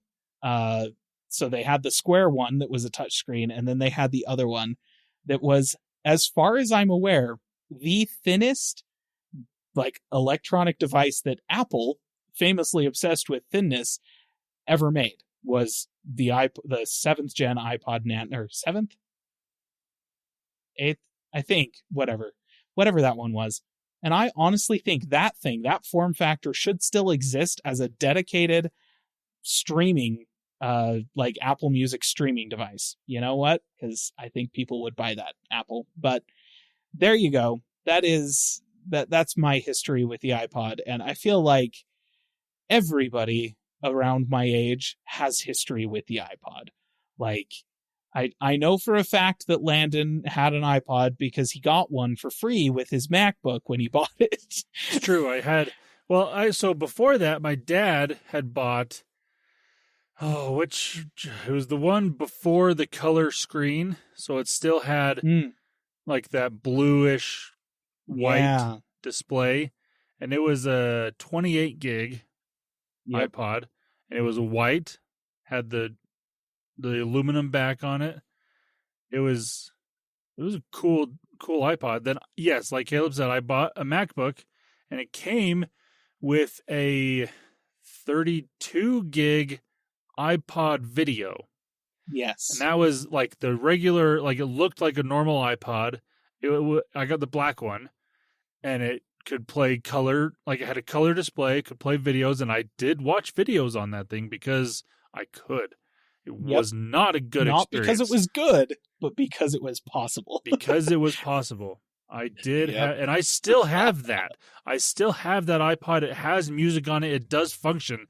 The screen is not in great condition because it got dropped at one point in time, and like it didn't crack or anything, but it just doesn't get bright. Like you have to be in a darker area in order to actually, like, you can't see this thing outside by any means. Yeah. But all of these, man, they've all got problems now. Yeah. Like it does still function though if it's plugged in. That's the other kicker. The battery on this thing is shot, but it does have music on it and it does still work. And those were I did have, what was the other one? I had was it a No, it was was it a mini? The really thin mini. It may have been a nano. I don't know. It was the same shape as the original mini, that fully round thing, but it was thinner. So that's the 2nd gen Nano. That's 2nd gen Nano. I had one of those, and I used it for a couple years as well. I might still have that somewhere. I don't know for sure. But I mean, I loved my 32 gig, whatever that thing, that iPod video. That thing was great. Yep. And the iPod was a great product. It really was. And I even know for a fact that Wes had an iPod because it's in the intro of the podcast every week. Me telling Wes that the CIA probably wasn't going to hack his 2nd gen iPod. Yep. I had one. So, it was just about everybody either had an iPod. Everybody from our generation either had an iPod or had an MP3 player that they were really uppity about because it wasn't an iPod. So whether that was a Zune, in which case, I'm sorry, but you're wrong, unless it was the 2nd generation Zune. But let's be honest, nobody bought the 2nd generation Zune, which is a darn shame because actually that 2nd gen Zune, that actually looked pretty cool. Or RCA had several early devices that competed. You talking about the Zune HD? Yeah, is that what it was called? I had one. Can't remember. Yeah. I did. No, those things, genuinely, that looked like a really cool device that was ruined by the brand that had been destroyed by the first one, you know? Like, the original Zune was not what Zune could have been. It was like a shadow of what Zune could be. And then They were the still second catching up. one, yeah, the second one was like, yes, this is what Zune could be. But by that point in time, all anyone could see was the brown one from the original. And they're all like, nah, thanks. I'm good. I'm just going to go buy an iPod Classic and I'm set. I'm trying to remember. I did have the big old chunk one with the screen. But the reason why I love that, and I mentioned this before, was because I could just put whatever I wanted on it. Yeah. Download, just put it on there, and it's done. And I didn't have to go through iTunes. And it's not to say iTunes is terrible or like that wasn't what that meant. I was just like, I'll say it was iTunes easier. is terrible. What do you? It was easier for me to put it on there from A to B, and I was just like, that works. And if I remember, the big Zune had a lot more storage, and that was also a big thing. It had like it had a big old hard drive, and that was another thing because I remember I was big into downloading songs, and I was just like, I want all this here. And I remember that was a big contributor to it. But then that Zune HD came out, which was really cool. I think that was only a 16 gig. And I actually would I'd watch South Park on it sometimes. Because you could. It wasn't good, but, you know. Yeah. But yeah, I don't know. I think that the iPod is responsible for the success of the iPhone. Like, let's be honest. 100%. Without a gigantic user base of iPod users, I don't think the iPhone picks up the steam that it did. Even if it was just inarguably the best device, and it was the best smartphone to that point and completely changed the paradigm in a really big way. But if the iPod user base hadn't been there, then the iPhone wouldn't have had a chance of turning into the lifestyle device that it is now. So yeah, like it's the end of an era. And actually, with the death of the iPod line, I feel like this is not rumored, listener. This is not coming from an industry insider or anything like that. But I would not be surprised if future steps for Apple include rebranding the iPhone as the Apple phone, and then the Apple Pad, and then Phone OS and Pad OS. Just getting rid of the I entirely. Because let's be honest, the reason it's an iPhone and an iPad and iOS and iPad OS is because of the iPod. And with the iPod gone, I don't know. They've been slowly renaming everything else. iTunes is just dead, and with the iPod non-existent, there's not really any point to having that continue to exist. Or at least be named what it is. They have Apple Music now, and they've split out podcasts and movies and everything into separate stuff. It started kind of with the Apple Watch. Everybody thought that was going to be the iWatch, and nope, Apple Watch. And they have been branding everything like that ever since. Apple TV Plus, Apple Music, Apple Fitness, Apple Arcade, so on and so forth. It's just kind of their jam right now. And I would not be at all surprised if they do some work over the next couple of years to remove the I branding from all of their products. And Apple would be the one that could do it, even though people would be upset, they'd still buy their stuff. Like, they're the company that they could do this, and people would be all upset, but they'd still be like, well, give me 10 of them. So... Like, the thing, I think the most effect that it would have would be if they really did try to call the iPad the Apple Pad. Pad just has connotations in the Western world in particular. And like, it also has connotations existing in sci-fi. Star Trek has pads that are just iPads, that's a thing. And I'm sure that some Apple executive has tried to make that argument in the past, like, no, that's why it's called that, and so on and so forth. But so that would be the hardest one for them to rename, I think. But I would not be surprised to see that rebranding happen sometime in the next couple of years. Yeah. That would be interesting. I mean, when you said that at first, I was like, ew, no. But then I was like, well, I mean, it makes sense. Like, that makes perfect sense. So. Yep. Yeah. I wouldn't necessarily be happy about it, but I wouldn't be surprised. So there you go, listener. That's my one piece of news. It is officially the end of an era, though, let's be honest, that era ended quite a while ago. But we just, it's now official. There are no more iPods for sale. And to be absolutely clear, the iPod Touch, that last one, it's pretty old. The 7th gen iPod Touch hadn't been refreshed in a couple of years now. So not exactly a great device to just rush out and buy just to have like, oh, it's the last iPod, especially since they're sold out.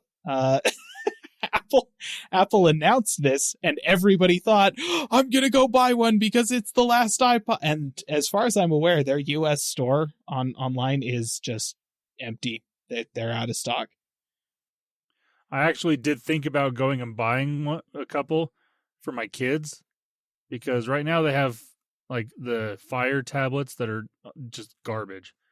And I mean, if the only thing that was hesitant for me is that they're still $200 for a 32 gig. I'm like, oof, yeah, a lot of money. But the functionality of these things would be great for kids. That's what I always loved about the iPod Touch.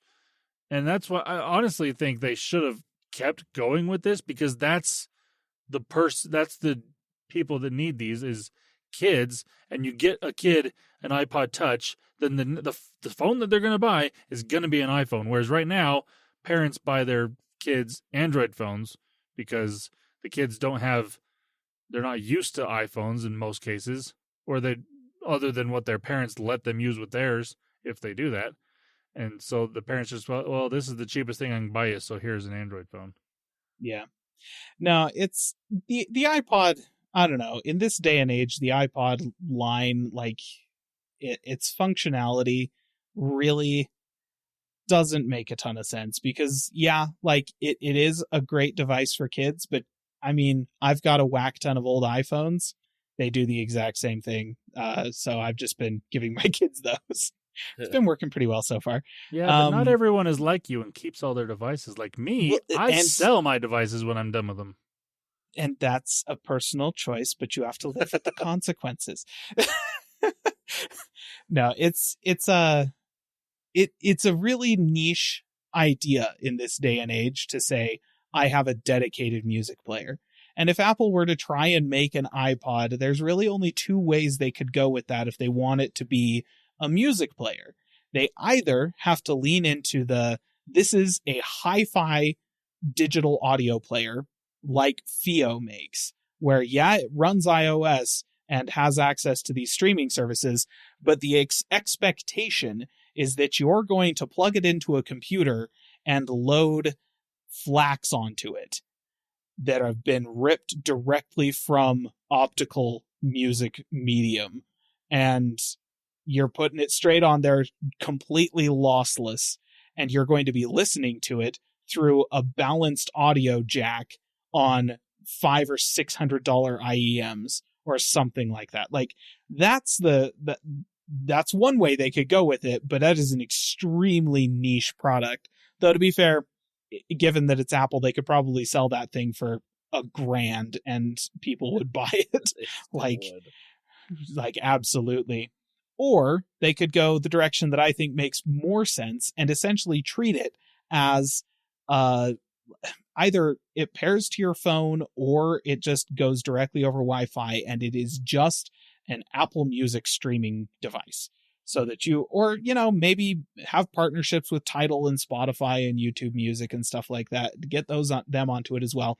And just have dedicated apps for these streaming services where you can only download a certain number of things onto your phone, but it basically acts exactly like the apps on your phone do, right? They're just streaming services, and it has a headphone jack on it, and you can make it so that you have to pair it to an iPhone too. And it is just a Bluetooth headphone jack pretty much that allows you to control your music from the device with a little touchscreen, like that tiny little iPod Nano that I was talking about.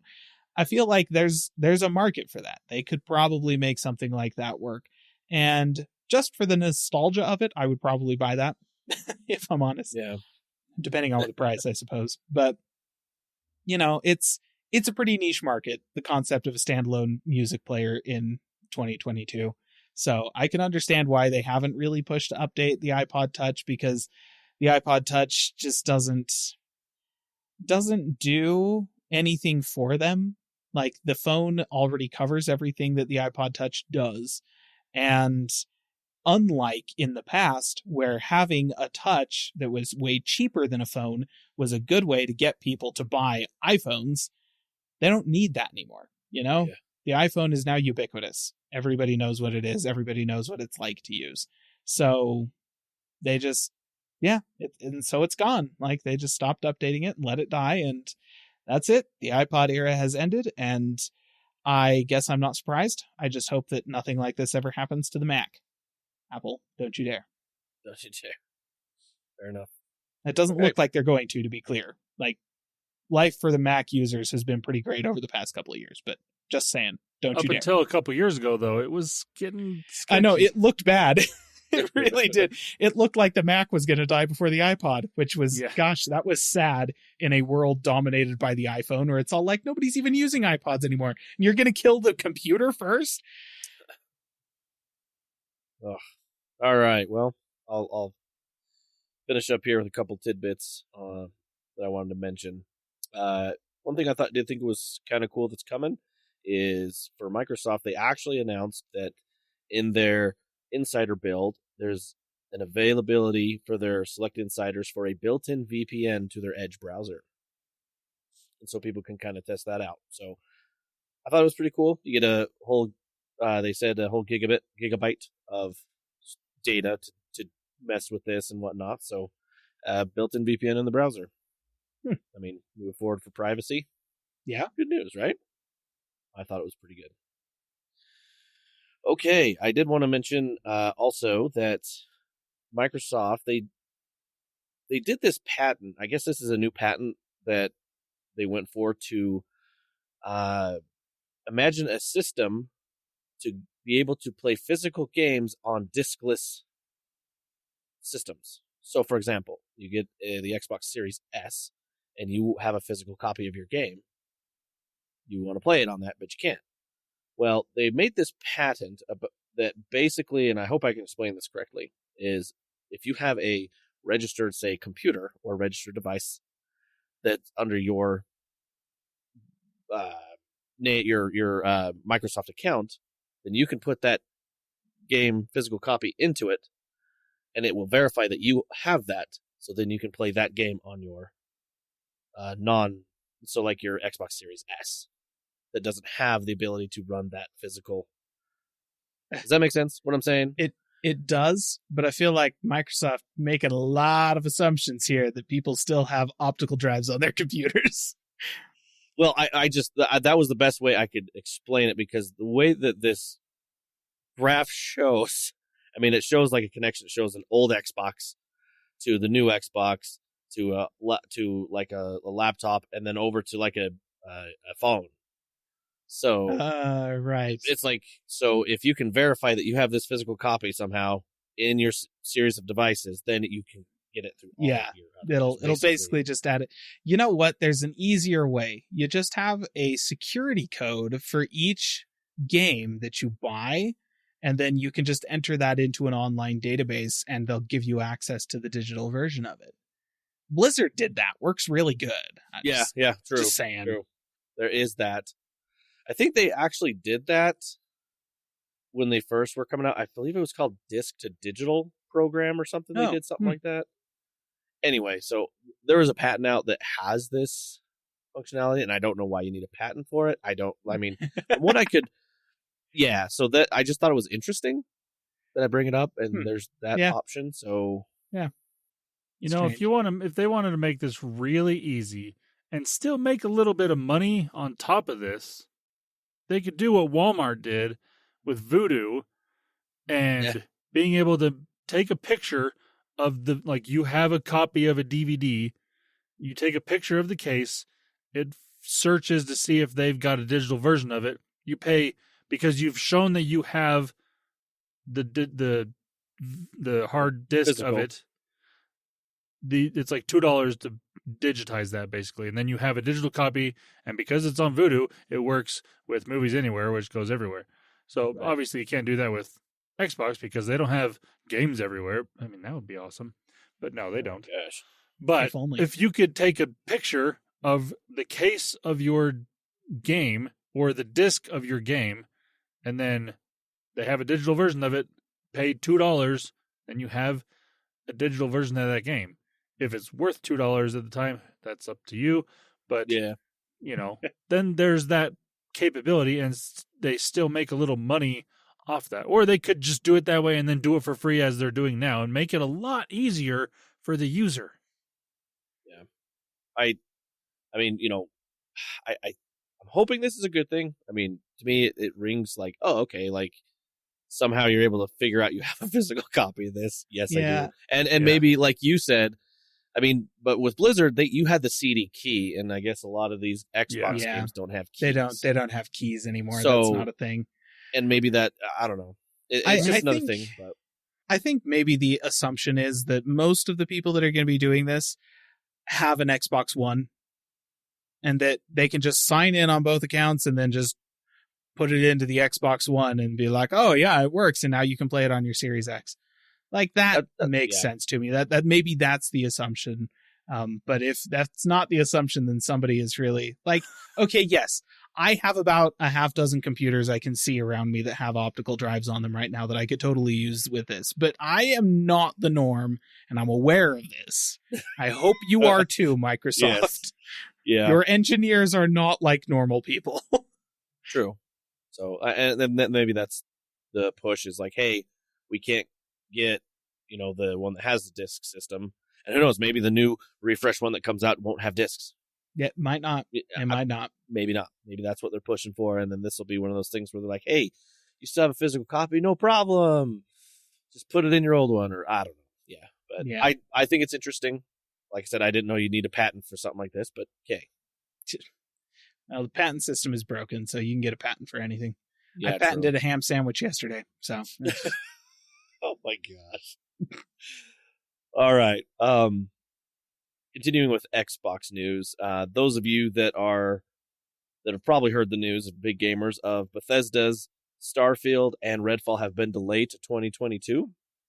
The Redfall game was the vampire game that was supposed to be actually out, I think, around right now, summer or something. But yeah, they pushed it, and then obviously Starfall. Or I'm sorry, not Starfall, Starfield. Apologize, Starfield, the big one. Supposedly everyone knows about, is excited for. They pushed it. It was supposed to be this holiday season, but they said they're going to push it to the first half of 2023.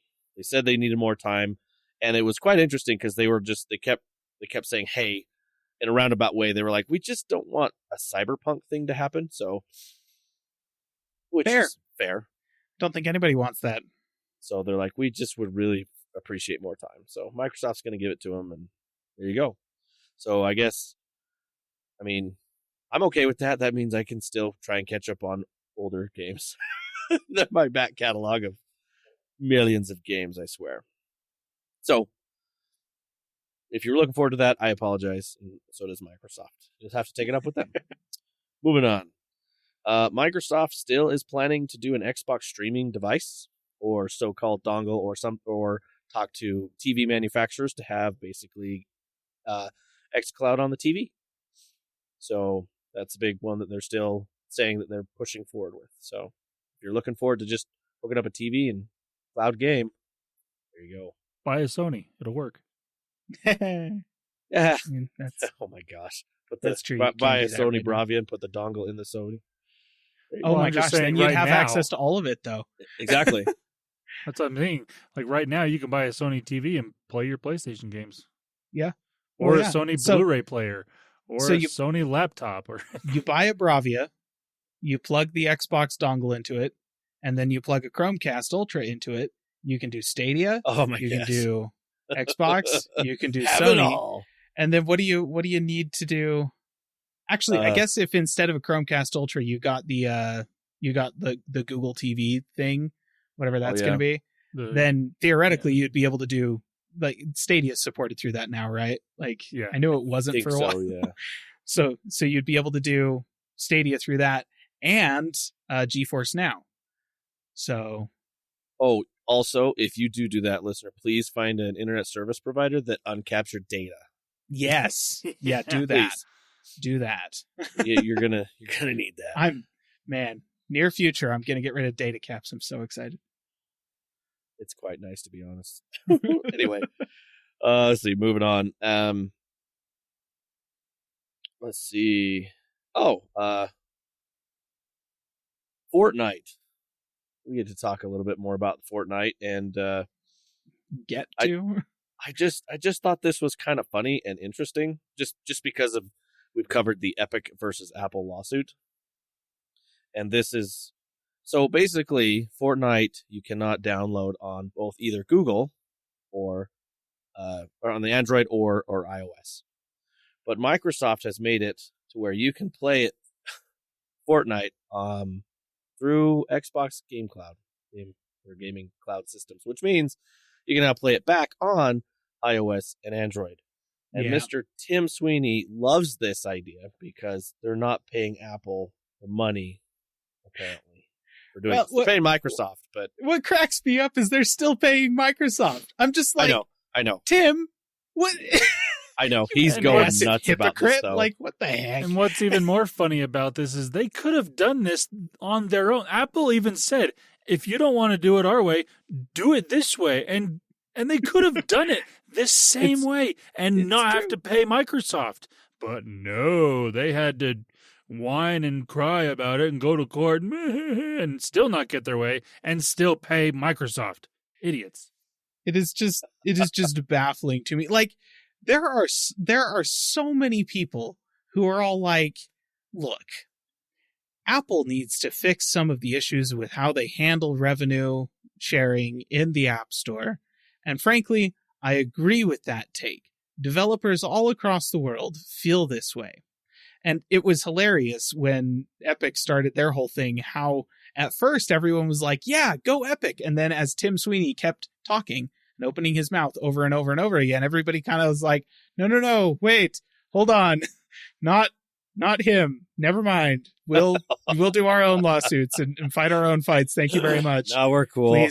Please go away, Epic.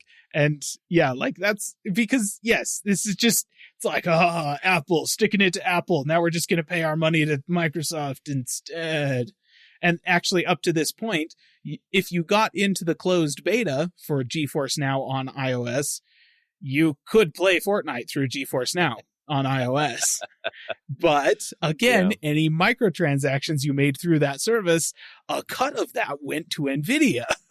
Because that's how this works. If you don't actually provide the platform that people are accessing the content through, you have to share the revenue with the platform owner. And that is the industry standard. That's not an Apple thing. It wasn't a thing that started with Apple either.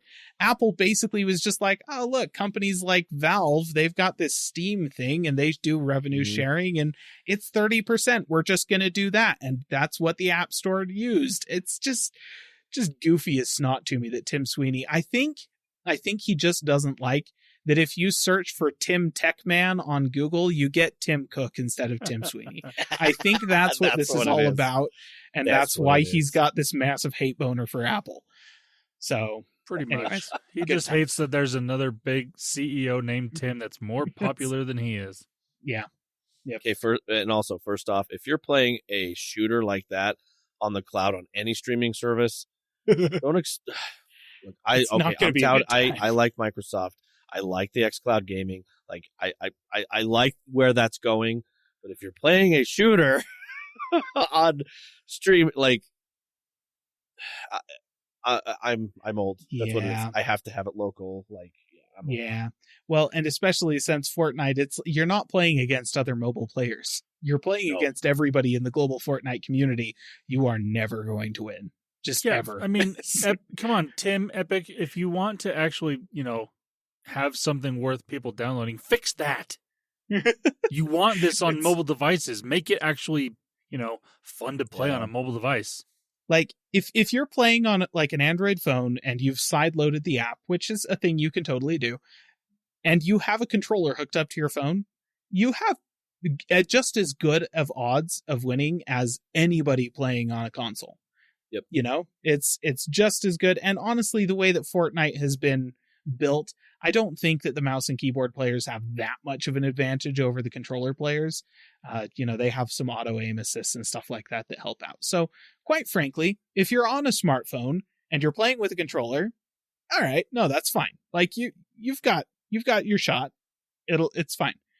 But if you're playing on a cloud service, yeah, not only do you have to deal with the latency of your smartphone to your Wi-Fi to your internet or whatever that setup is, but you have to deal with somebody else's latency from a server to the internet to Epic servers. And then that information also has to go through the internet through your Wi-Fi to your phone. It's like, and then Bluetooth to a controller. Right. And then Bluetooth controller as well on top of that. And that's assuming that you're using a controller and not using the touchscreen controls. So I don't know why you would want to do that, but I think it's like our decision or our discussion we talked about when you watch a video on an iPod. And it's not necessary, but you can do it. So you do it's not because it's good. It's because it's possible. I think it's that stem. So I think you're right. Because I've hopped on cloud games, but when I see a shooter, I'm like, no, I'm more like Civilization. I will do a turn-based game. Sure. I'm down for that. Something I can pause. Or if all of a sudden, like, it drops and I have to reconnect. Or a single-player game. Like, do a single-player experience. Exactly. Whatever. But, man. So we'll move forward. The last thing I want to mention is they announced the new Warcraft game coming out on mobile. It's that Warcraft Arclight Rumble. So this looks cool to me. Like I'll probably, like, I'm registered. I'll probably mess with it. But a lot of people were saying that this is it Clash of Clans? Is that what they said? Like a ripoff of something else. Yeah. And people are kind of upset. But I want to throw my hat into the circle here. Yes, I could see that it's ripped off, but who else? Everybody in the industry rips off a Blizzard, so it's about their turn to rip off somebody else, okay? Just saying. I will say that, I mean, you're not wrong, but Blizzard did make their name in terms of popularity by ripping off Warhammer, so... Oh, true. Okay, you got me there. It's worth noting that Blizzard has been ripping people off for a very long time, and it's like, Overwatch... Yep. So many games have tried to copy Overwatch since Overwatch came out. But let's be honest, Overwatch is just Team Fortress 2, except better. It's just the better version of that concept. And that's kind of how Blizzard does their thing, is they take somebody else's kernel of an excellent idea and then they polish it until it gleams. At least that's what they used to do. And it remains to be seen whether or not that's going to continue to be the case. But I'm trying to be hopeful here, okay? It's fair. And I think my biggest thing with, like, hey, we're just taking a generic mobile game formula that exists and works, and we're just making our version of that.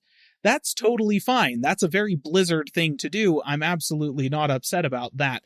What I am just a touch upset about is that I think it's Clash Royale, not Clash of Clans. It's Clash Royale, yes, I think.